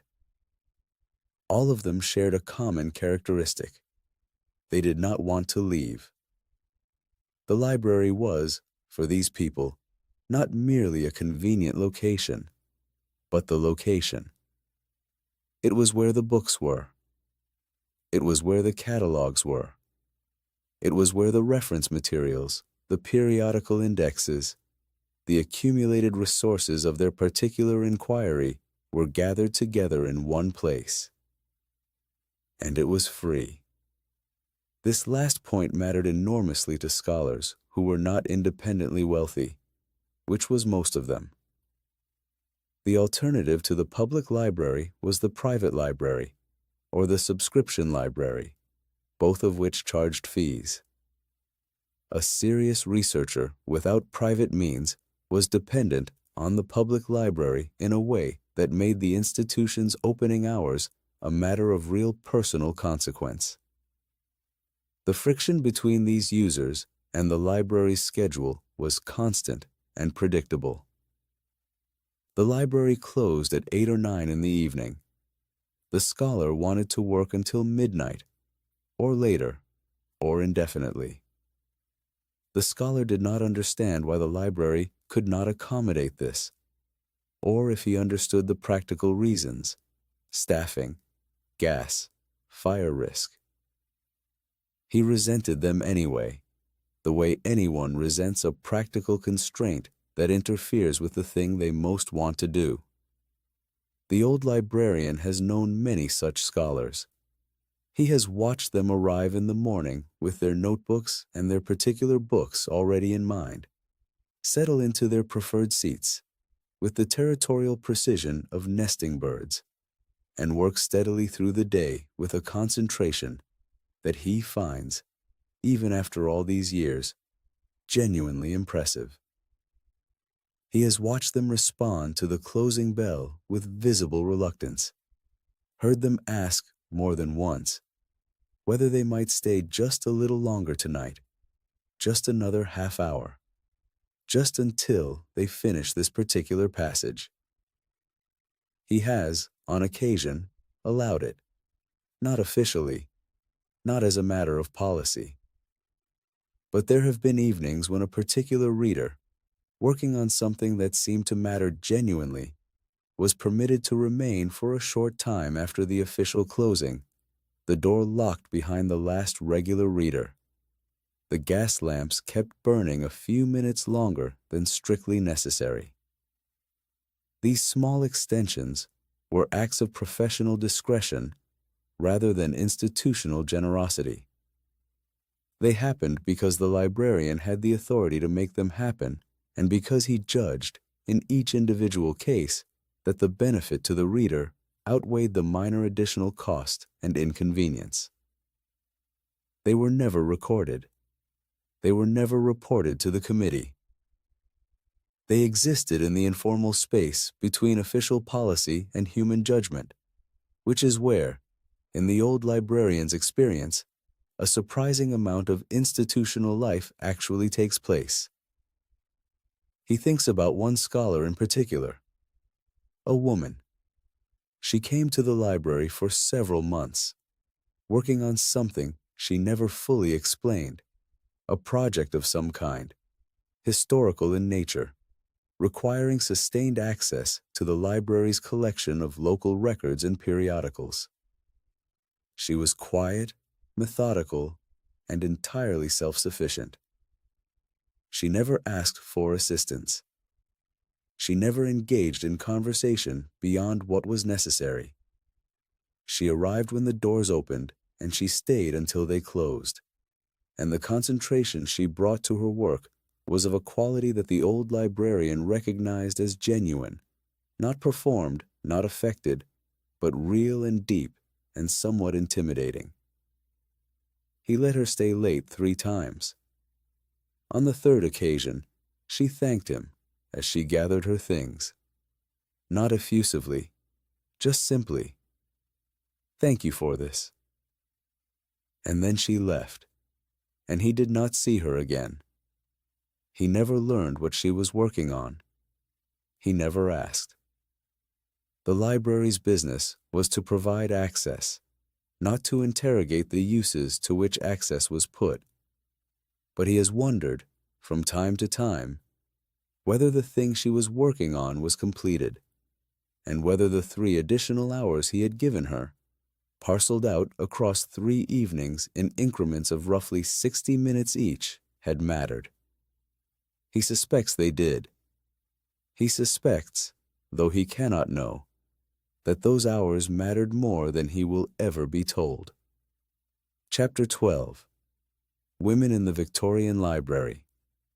The story of women in Victorian libraries is, like many stories about women in Victorian institutions, a story of gradual, contested, and incomplete inclusion that tends to be remembered more neatly than it actually happened. The public library, as a concept, was open to all. This was its stated principle, its founding justification, its claim to civic importance. A public library funded by public rates was, by definition, a library for the public, all of the public, without distinction of class, income, or gender. In practice, of course, distinctions persisted. They were built into the architecture. They were built into the rules. They were built into the unstated social expectations that governed who felt comfortable entering which spaces and under what circumstances. Many early Victorian public libraries made no formal distinction between male and female readers. The reading room was open to both. The lending collection was available to both. The catalog, such as it was, did not organize itself differently depending on who was consulting it. In legal and institutional terms, equality of access was often assumed from the beginning. But the social reality was more complicated. The reading room, as described earlier, was a space with its own culture, its own regular population, its own unwritten codes of behavior. In many libraries, particularly in industrial cities where the reading room served a predominantly working-class male audience, the atmosphere could be unwelcoming to women. Not through any explicit prohibition, but through the accumulated weight of social signals that communicated, without saying so directly, that this was a male space. Some libraries responded by creating separate ladies' reading rooms. This was a common solution in the latter decades of the Victorian era, reflecting both a genuine attempt to make the library more accessible to women and the Victorian habit of solving problems of social integration through physical separation.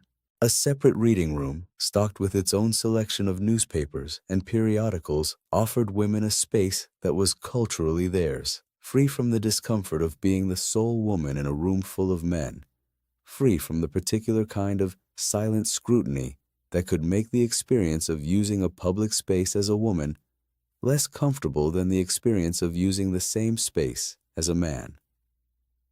Whether this solution was genuinely progressive or merely a refined form of exclusion depended on whom you asked and when you asked them. Some women welcomed it.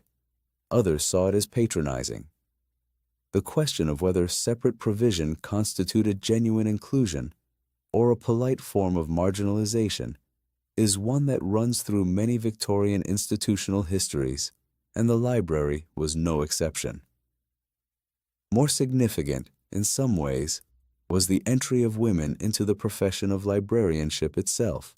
In the early decades of the public library movement, virtually all librarians were men. This was unremarkable for the era. Most professional and institutional positions were held by men. The idea that a woman might serve as a public librarian, managing a building, supervising staff, dealing with committee members, exercising professional authority, was, in the mid-Victorian period, sufficiently unusual to be noteworthy when it occurred. But it did occur. And as the century progressed, it occurred with increasing frequency. The entry of women into library work was driven partly by ideology and partly by economics. The ideological argument was straightforward. Women were educated. Women were readers. Women were demonstrably capable of the kind of organized, detail-oriented work that librarianship required. The barriers to their employment were not barriers of competence, but barriers of convention. The economic argument was, if anything, more immediately persuasive to the committees that controlled library budgets. Women could be paid less than men.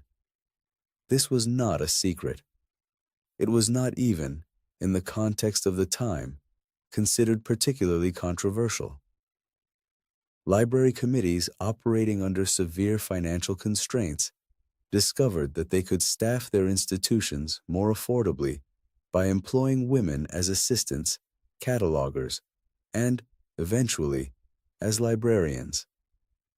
The savings were real and significant, and they provided a pragmatic motivation for inclusion that supplemented whatever philosophical commitment to equality the committee might or might not have felt. The result was that by the final decades of the Victorian era, women were present in library work in substantial numbers, particularly in junior and technical roles. They worked as library assistants, handling the daily operations of lending and returns. They worked as catalogers, bringing to the painstaking work of card creation the same qualities of patience and precision that had always been required. They worked at the lending counter, interacting with the public, managing the circulation records, performing the visible front-of-house work that was, in many communities, the public's primary experience of the library. Their advancement into senior positions was slower and more contested. The appointment of a woman as chief librarian of a significant public library remained, throughout the Victorian era, exceptional rather than routine. The profession, like so many professions, was more willing to accept women as workers than as leaders, more comfortable with their presence in supporting roles than in positions of authority. The old librarian has worked alongside women throughout his career. His current assistant, the young man he mentioned earlier, was preceded by a young woman who was, in his professional assessment, the more naturally gifted librarian of the two. She had an instinct for the work that the young man has not yet developed, a sense for how a collection should be organized that went beyond the mechanical application of classification rules and into something more intuitive, a feel for the relationships between subjects and the logic of adjacency on a shelf. She left after 2 years to take a position at a larger library in another city, and he wrote her a letter of recommendation that was, by his standards, effusive. He does not know where she is now. He hopes the larger library appreciated what they were getting. The question of women in the Victorian library is, for the old librarian, not primarily a question of policy or history. It is a question of talent and its recognition. He has seen talent undervalued because it arrived in a form that convention did not expect. And he considers this a waste in the most practical sense of the word. A library needs the best people it can get. Any system that excludes competent people for reasons unrelated to competence is a system that is diminishing itself. He does not think of this as a radical position. He thinks of it as an obvious one. But he is aware, with the particular awareness of a person who has lived through many decades and observed the pace at which obvious things become accepted, that obvious positions and accepted positions are not always the same thing, and that the distance between them can take a very long time to close. The fire has burned down again. The coal he added earlier has done its work and is now subsiding into the gray-white ash that coal becomes when it has given everything it has. He should add more. He should also sleep. These two imperatives compete briefly, and sleep wins, as it usually does at this hour. He rises from the chair with the careful deliberateness of a man whose joints have opinions about sudden movements. The cat opens one eye, assesses the situation, and closes it again. The old librarian moves to the bed. He does not undress entirely. The room is cold enough that the layers he is wearing will serve as supplementary bedding, and vanity about sleeping arrangements is a luxury he abandoned long ago. He pulls the blanket over himself, settles into the mattress, and lies still. From below, from the library, he can hear nothing. The building is in its deepest quiet now, the quiet of the small hours when even the pipes have stopped ticking, and the mice have finished their foraging, and the city outside has reached its own nadir of activity. The old librarian closes his eyes. He does not sleep immediately. He rarely does.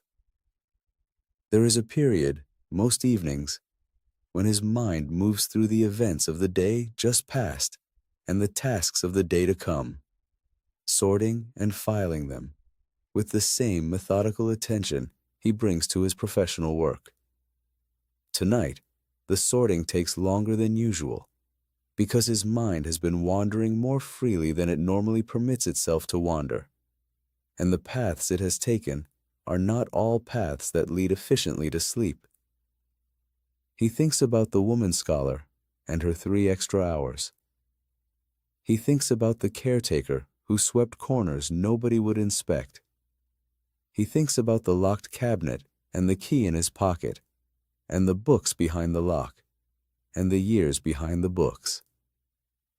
He thinks about the catalog, all those thousands of cards and all those drawers, each one a small promise that a particular piece of human thought can be located by anyone who comes looking for it.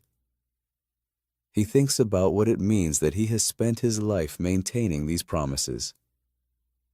And then, gradually, thought loosens its grip. The sorting stops.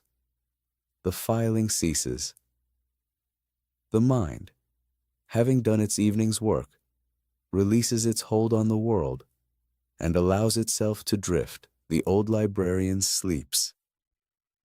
The library holds him, as it holds everything. He wakes, as he always does, before the light. Not dramatically, not with any sudden awareness or startled return to consciousness. Just a gradual surfacing, like something rising slowly through deep water, the darkness of sleep thinning by degrees until it becomes the darkness of the room, which is not quite the same thing. One is interior. The other is merely the absence of dawn. He lies still for a moment, listening. The building is quiet. The city beyond it is beginning to stir. There is a distant sound, far off, that might be a milk cart or might be nothing. But the library itself is still holding the deep silence of the night just ended. The cat is not on the bed. He is somewhere else in the room, engaged in whatever private business cats attend to in the hours before their humans wake. The fire is dead, the grate cold, the room at a temperature that makes leaving the blanket an act of minor courage. He leaves it anyway. The day has work in it, and work does not wait for comfort. As he moves through the slow domestic rituals of his morning, washing, dressing, coaxing the fire back to something useful, his mind is already downstairs, already in the library, already among the shelves and the catalogs and the tasks that make up the architecture of an ordinary working day. But today is not quite ordinary. Today, his mind has attached itself, for reasons he does not fully understand, to a different kind of thought. Not the day's tasks, but something behind them, something older and slower and harder to name. He is thinking about what survives. Chapter 13. Books that outlive their readers. There is a volume on the third shelf of the second bay of the library's north wall that was published in Ni 47.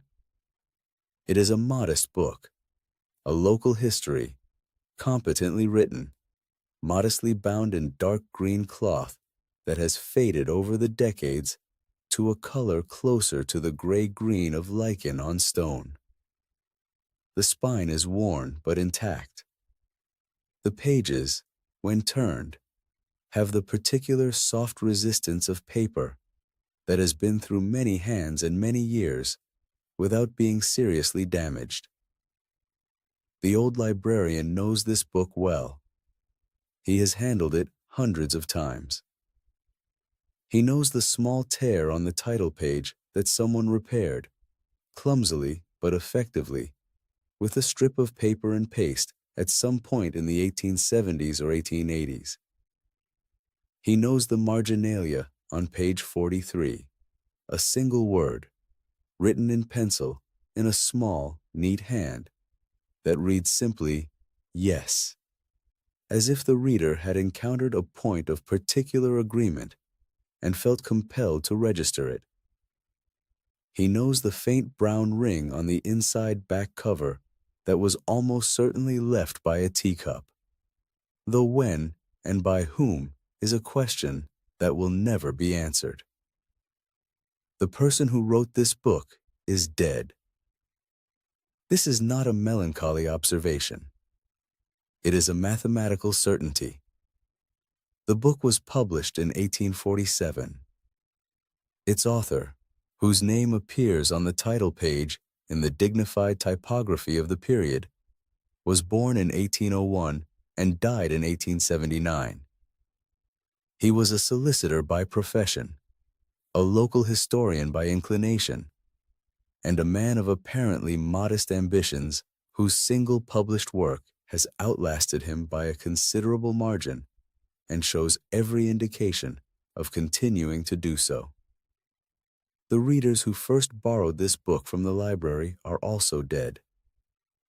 Their names, if they were recorded, appear in circulation ledgers that the library may or may not still possess. The old librarian thinks they are in a cupboard somewhere, but he has not looked recently. These were people who lived in this city, walked these streets, entered this building, presented themselves at the lending counter, and carried this book home to read. They lived lives of which the old librarian knows nothing.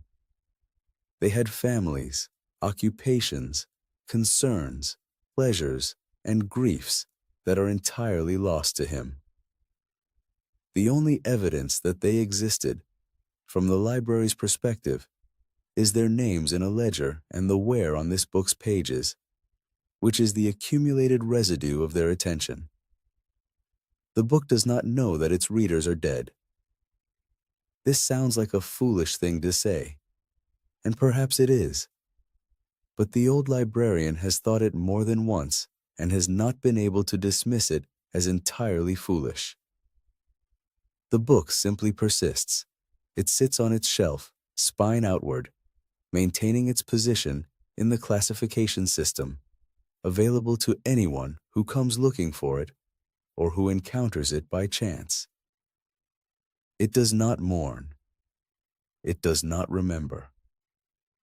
It simply continues to exist, holding its text in the same arrangement of ink on paper that it held on the day it was printed, as permanent in its content as anything made by human hands can be.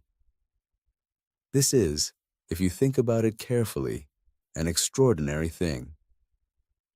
A book published in 1847 contains, in its pages, the thoughts of a person who was alive in 1847.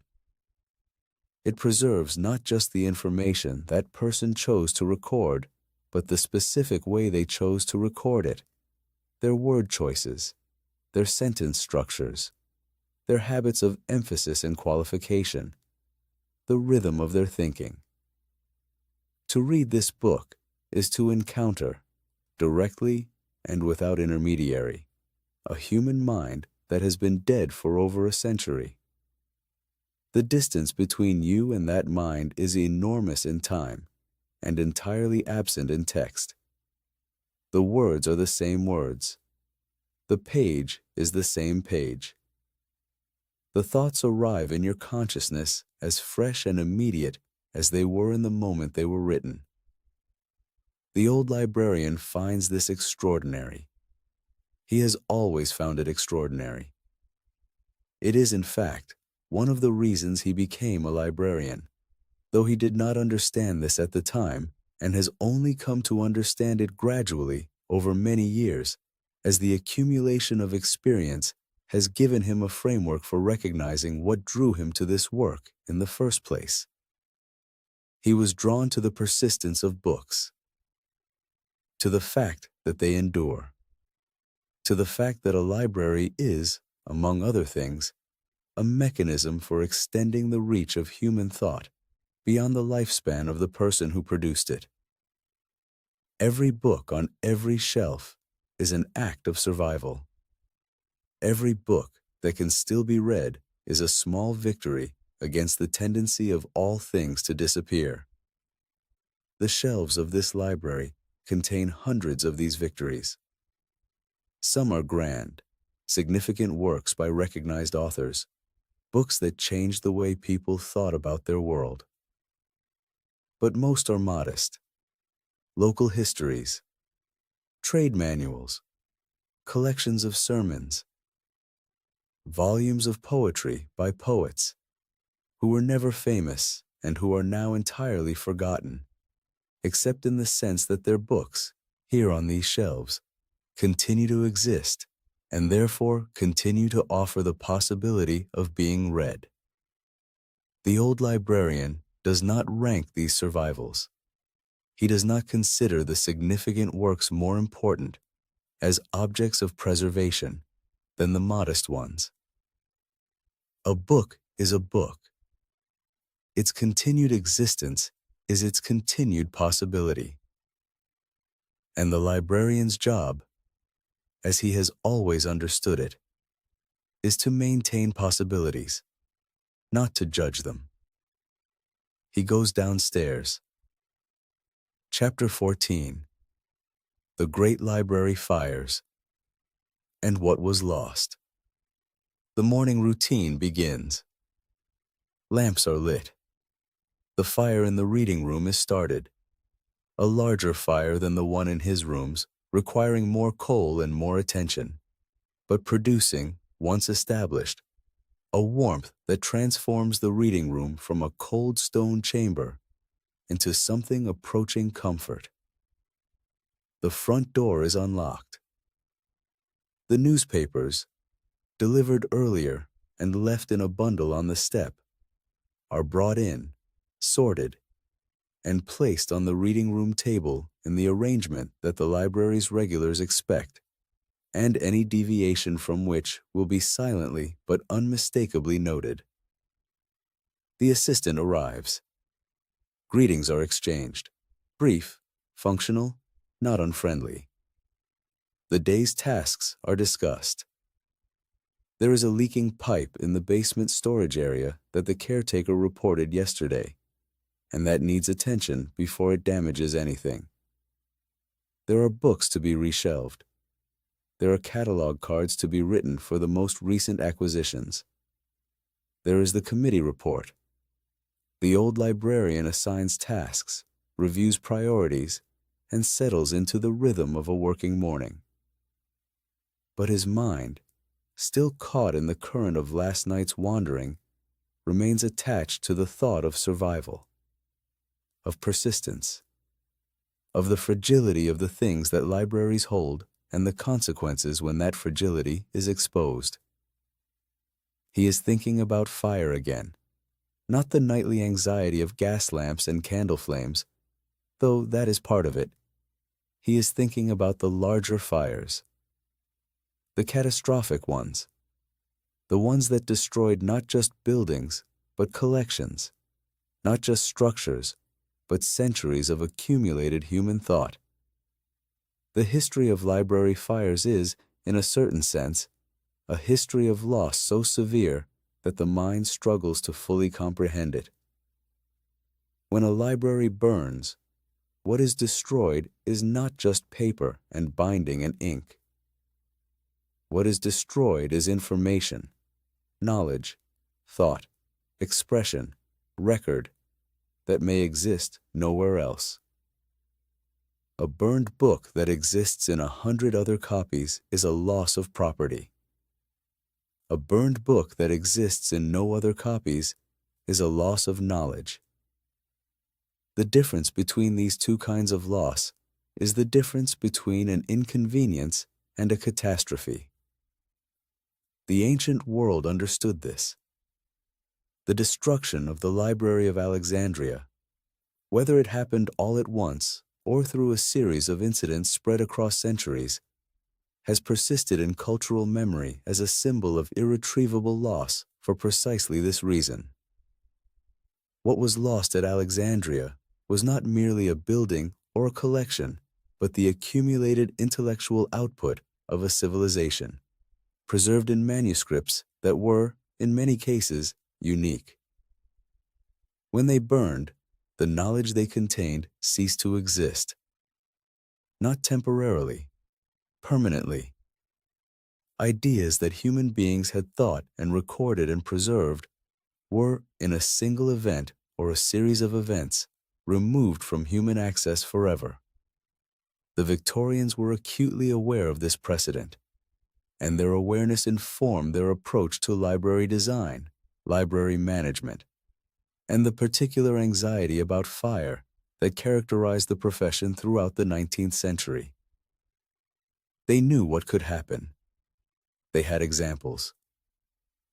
And they were building institutions that were, by their very nature, vulnerable to the same catastrophe. The fire that destroyed a substantial portion of the Birmingham Central Library's reference collection in 1879 was, for the English library community, a particularly painful reminder. Birmingham had one of the most significant public library systems in the country, a source of civic pride and professional admiration. The fire, which began in an adjacent building and spread to the library, destroyed thousands of volumes and caused damage to the building itself that took years to fully repair. The lost books included reference works and local history materials that were, in some cases, irreplaceable, not because they were rare in the collector's sense, but because they documented the particular history and culture of a specific community in a way that no other sources duplicated. The response to the Birmingham fire, and to similar incidents elsewhere, was a renewed emphasis on fireproofing, both of buildings and of collections. Iron shelving, which had been available for some time, but which many libraries had not adopted because of cost, became more widely seen as a necessity rather than a luxury. Building designs increasingly incorporated fire-resistant materials in floors, walls, and ceilings. The separation of the library into distinct fire compartments so that a blaze in one section could be contained without spreading to the entire building became a principle of library architecture rather than an occasional feature. But these were partial solutions. They reduced the risk. They did not eliminate it. And the old librarian, who has spent his career in a building that predates many of these improvements, is under no illusions about the vulnerability of his own collection. The shelves are wood. The floors are wood. The books are paper. The building would burn, if it burned, with a thoroughness that would leave very little behind. He does not dwell on this thought. It is not productive to dwell on it. But it is there, always, in the background of his professional consciousness. A quiet awareness that everything he is responsible for preserving could be destroyed in a matter of hours, and that his primary defense against this possibility is the same defense it has always been: attention. Vigilance. The nightly check of every gas jet. The morning inspection of every fire risk. The knowledge that the space between safety and disaster is maintained not by any grand engineering solution, but by the accumulated small acts of a person who understands what is at stake. He has sometimes thought that this is the most honest description of his job that he could give. He is a person who stands between fire and paper. Everything else is secondary. Chapter 15. The Carnegie Effect. When libraries became everyone's the morning passes. Readers arrive. The reading room fills slowly with the familiar population, the regulars, the occasional visitors, the scholars, the sheltering, the simply curious. The assistant mans the lending counter. The caretaker, having attended to the leaking pipe with a competence that the old librarian notes and appreciates, moves on to other tasks. The old librarian retreats to his office to work on the committee report. The report requires him to compile circulation statistics, account for expenditures, justify acquisitions, and generally demonstrate to a group of people who do not work in the library that the library is being well run. He does not enjoy this work, but he recognizes its necessity. The library exists because the community funds it. The community has a right to know how its money is being used. The committee, whatever the old librarian's private reservations about the depth of some members' understanding of library work, is the mechanism by which this accountability is exercised. As he works through the numbers, his mind keeps returning to a larger version of the same question. The question of who pays for libraries and what they expect in return. The story of library funding in the Victorian era is, in its broad strokes, a story of chronic insufficiency gradually and unevenly addressed. The Public Libraries Act of 1850, which enabled local authorities to establish public libraries funded by a local rate, set the rate limit at 1/2 penny in the pound, a sum so small that it was, in many communities, barely sufficient to maintain a building, let alone stock it with books. The limit was raised over the years, incrementally and with considerable political resistance, but the fundamental problem remained. Public libraries were expected to serve their communities comprehensively on budgets that were, by any honest assessment, inadequate. The gap between what libraries needed and what the rate provided was filled, when it was filled at all, by a combination of private donation, charitable bequest, and the particular Victorian genius for extracting maximum value from minimum resources. Librarians became experts at making do. They bought books cheaply, maintained them carefully, and stretched their budgets with a resourcefulness that was born of necessity rather than choice. Into this landscape of chronic underfunding came Andrew Carnegie.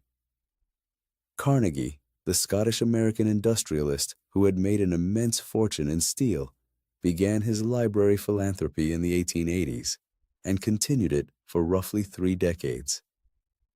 The scale of his giving was, by any historical standard, remarkable. He funded the construction of over 2,500 library buildings worldwide, the majority of them in the United States and the United Kingdom. His money built libraries in cities, towns, and communities that might otherwise have waited decades for a purpose-built library, or might never have had one at all. The Carnegie model was specific and deliberate. Carnegie provided the capital cost of the building, the bricks, the stone, the architect's fee, the construction. He did not provide ongoing operating costs. The community was expected to fund the library's operation through local taxation, committing to an annual expenditure equal to at least 10% of Carnegie's capital gift. This requirement was non-negotiable. Carnegie believed, and argued publicly and repeatedly, that a community that was not willing to tax itself to maintain its library did not deserve one. The effect of this philanthropy on the Victorian and Edwardian library landscape was transformative. Hundreds of communities that had lacked purpose-built library facilities suddenly acquired them. The Carnegie Library became a recognizable building type, often classical in style, often featuring a prominent entrance with steps, often bearing an inscription that identified the donor, and its proliferation across the English-speaking world changed the physical geography of public knowledge. But the Carnegie effect was not universally welcomed, and the old librarian, reviewing his committee report and thinking about the politics of library funding, is aware of the complications. Some communities resisted Carnegie's offer. The reasons varied. Some objected to the conditions attached, the ongoing financial commitment, the implicit surrender of local autonomy to the requirements of a distant benefactor. Others had political or philosophical objections to accepting philanthropy from a man whose fortune had been built, in part, on labor practices that many found unconscionable. The Homestead Strike of 1892, in which striking workers at Carnegie's steel plant were met with armed Pinkerton agents and several people were killed, cast a long shadow over Carnegie's reputation that his library philanthropy never entirely dispelled. There were communities that looked at a Carnegie library and saw generosity. There were others that looked at the same building and saw guilt or control, or a rich man's attempt to reshape public institutions in his own image.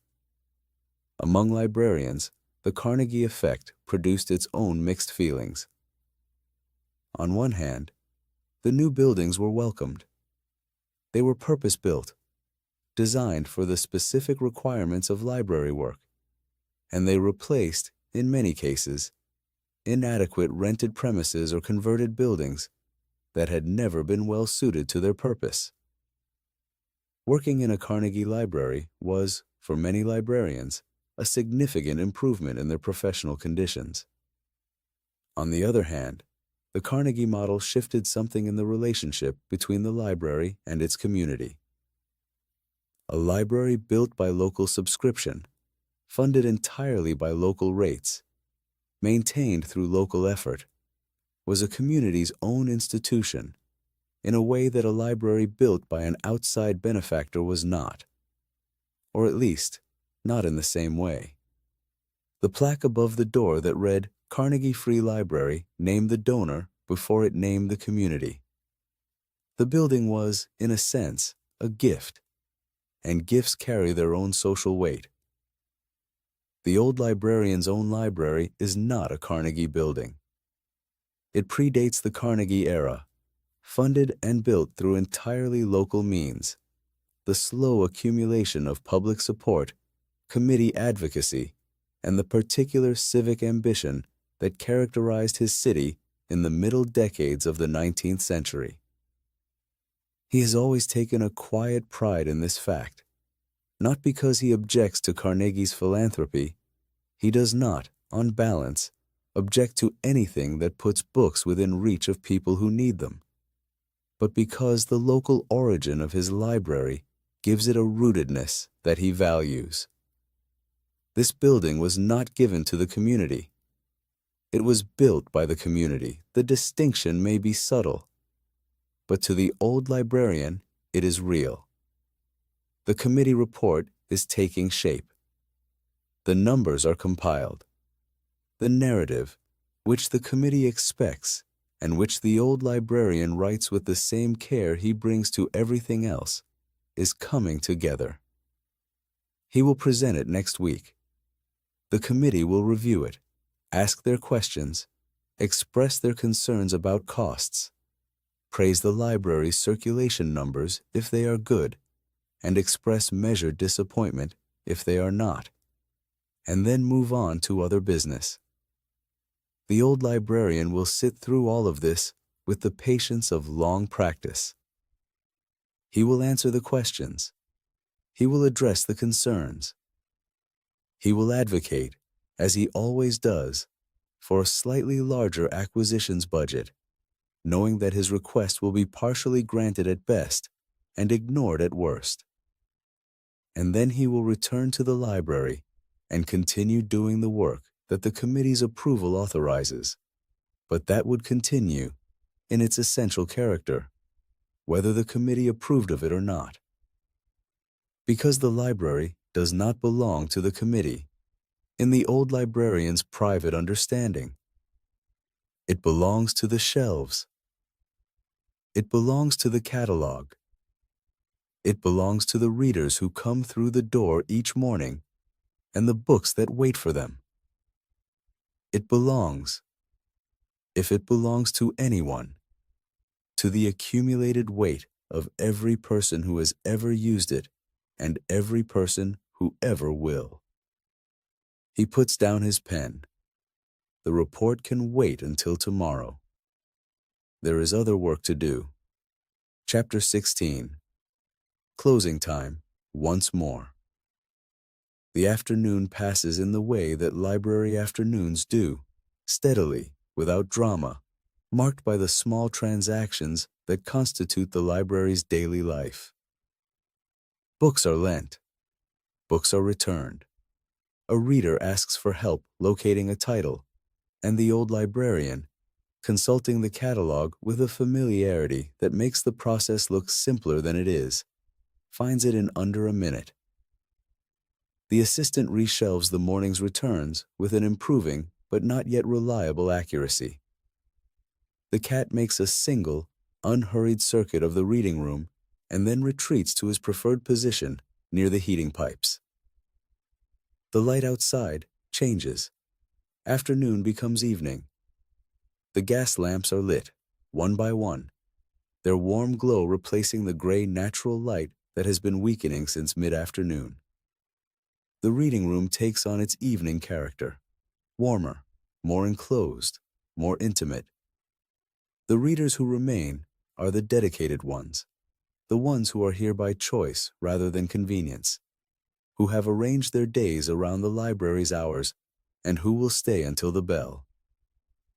The old librarian watches this transformation with the attention of a person who has seen it happen thousands of times and who has never stopped finding it, in its quiet way, beautiful.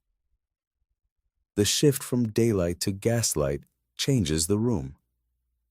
The colors deepen. The shadows become more pronounced. The books on the shelves, which in daylight are simply books, becomes something else in the warm half-light, darker, more present, more suggestive of depth and weight, and the accumulated significance of their contents. He makes his rounds, not the final rounds, those will come later, after closing, but the late afternoon rounds, which are partly professional and partly personal. He checks the shelves for misshelved volumes, a task he performs by sight and instinct rather than by any systematic method. His eye catching the slight wrongness of a book out of place, the way a musician's ear catches a note out of tune. He checks the reading room for anything that needs attention, a lamp burning too low, a table that needs clearing, a reader who looks lost. He passes through the lending area and exchanges a few words with the assistant. Everything is in order. Everything is usually in order. The bell rings, the closing bell. That same small sound that has marked the end of the public day in this building for decades. Carried through the reading room by the assistant, its signal clear and gentle, and, for the old librarian, freighted with the particular melancholy that attaches to endings, even when they are temporary and expected. The readers gather their things. The choreography is familiar. The lingerers linger. The prepared depart. The lending counter processes its final transactions. The last reader passes through the door, and the door closes, and the lock turns, and the library is, once again, the old librarian's alone. He stands in the entrance hall for a moment. The silence settles around him like something physical, like snow, covering the sounds of the day just ended and replacing them with its own particular quality of quiet. And now the final rounds. He moves through the building with the same steady pace he has maintained for 30 years. He checks the gas jets. He checks the windows. He checks the doors. He moves through the stacks, his hand trailing along the shelves, his fingers touching the spines of books he has touched 1,000 times before. He is not looking for anything specific. He is simply confirming, as he does every evening, that everything is where it should be, that everything is safe.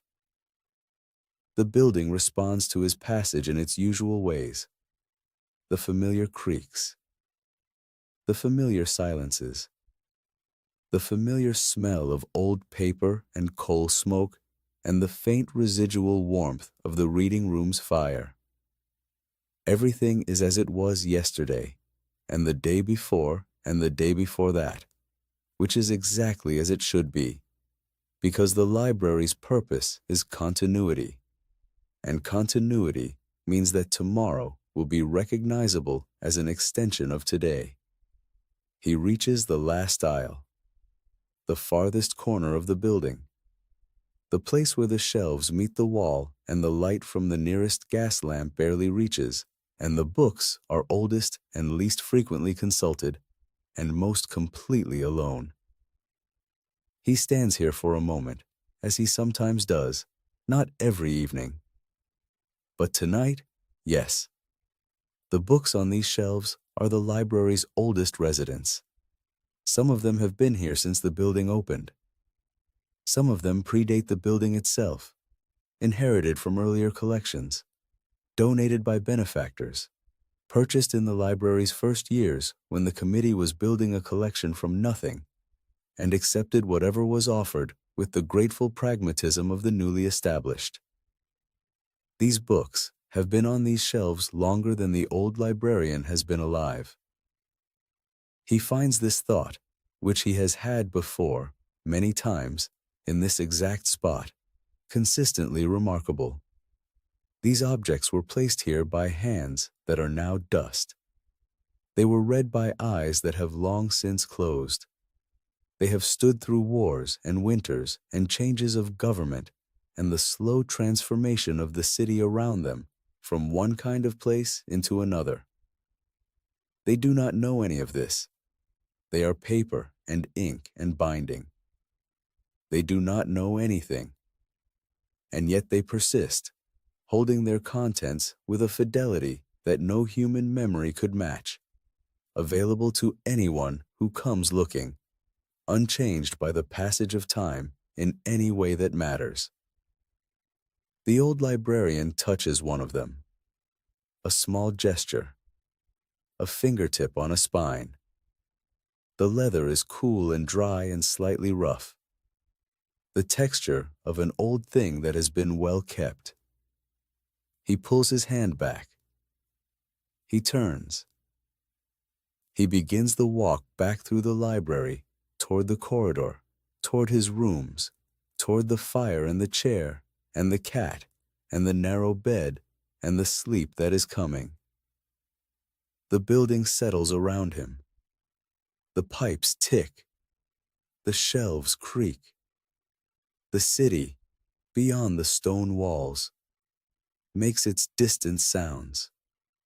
A horse, a bell, a voice too far away to understand. The old librarian reaches the corridor. He pauses at the small window that looks out onto the side yard. The sky, visible in its narrow strip, is dark, and there are stars. 2 or 3 of them, very faint, visible only because the nearest gas lamp has been turned down, and his eyes have adjusted to the dimness. He looks at the stars for a moment. He does not think anything particular about them. They are simply there, as the books are there, as the building is there, as he is there, persisting. He turns from the window and walks the last few steps to his door. The latch clicks. That same click, that same slight looseness in the housing. And he enters his rooms. The fire is out. The room is cold. The cat is on the bed, having claimed it in the librarian's absence with the serene authority of an animal who has never doubted his right to anything. The old librarian does not disturb the cat. He adds coal to the grate, lights it with a match from the box on the mantel, and waits for the first small flame to establish itself. It does, tentatively, finding its way among the dark lumps of coal with a patience that the old librarian has always appreciated about fire. It does not rush. It proceeds at its own pace. And eventually, always, it arrives. He sits in his chair. The warmth will come. It always comes. Below him, the library waits. It waits the way it has always waited, patiently, quietly, without urgency or anxiety, or any of the temporal concerns that trouble the people who walk its floors and turn its pages and write its catalog cards and check its gas jets and lock its doors each evening and unlock them each morning and do all the small, repetitive, essential things that keep the whole enterprise going. The library waits because that is what libraries do. They hold what they have been given and they wait for someone to come and find it. This is their function. This is their genius. This is the thing they do better than any other human institution. They persist. The old librarian knows this. He has known it for a long time. And knowing it has been, quietly and without fanfare, the organizing principle of his life. He closes his eyes. The fire grows. The room warms. The cat purrs, or perhaps only breathes deeply. The distinction, at this hour, is academic. Somewhere in the stacks below, a book that was printed before the old librarian was born sits on its shelf, spine outward, its pages holding the thoughts of a person who lived and died and is remembered by no one, except in the sense that the book remembers, which is the only sense that matters. The book does not know that the librarian is sleeping. The librarian does not know precisely what the book contains. But they are connected, nonetheless, by the institution that holds them both. The building, the collection, the catalog, the tradition of care. The long unbroken chain of people who have stood between fire and paper and chosen every day to keep the paper safe. The night deepens. The stars, in their narrow strip of ski-ray, continue their slow transit. The city sleeps, or most of it does, leaving the library alone with its contents and its silence and its patient, inexhaustible capacity for holding what it has been given. Tomorrow, the doors will open. The readers will come. The lending counter will process its transactions. The assistant will reshelve the returns. The committee will expect its report. The catalog will grow by a few more cards.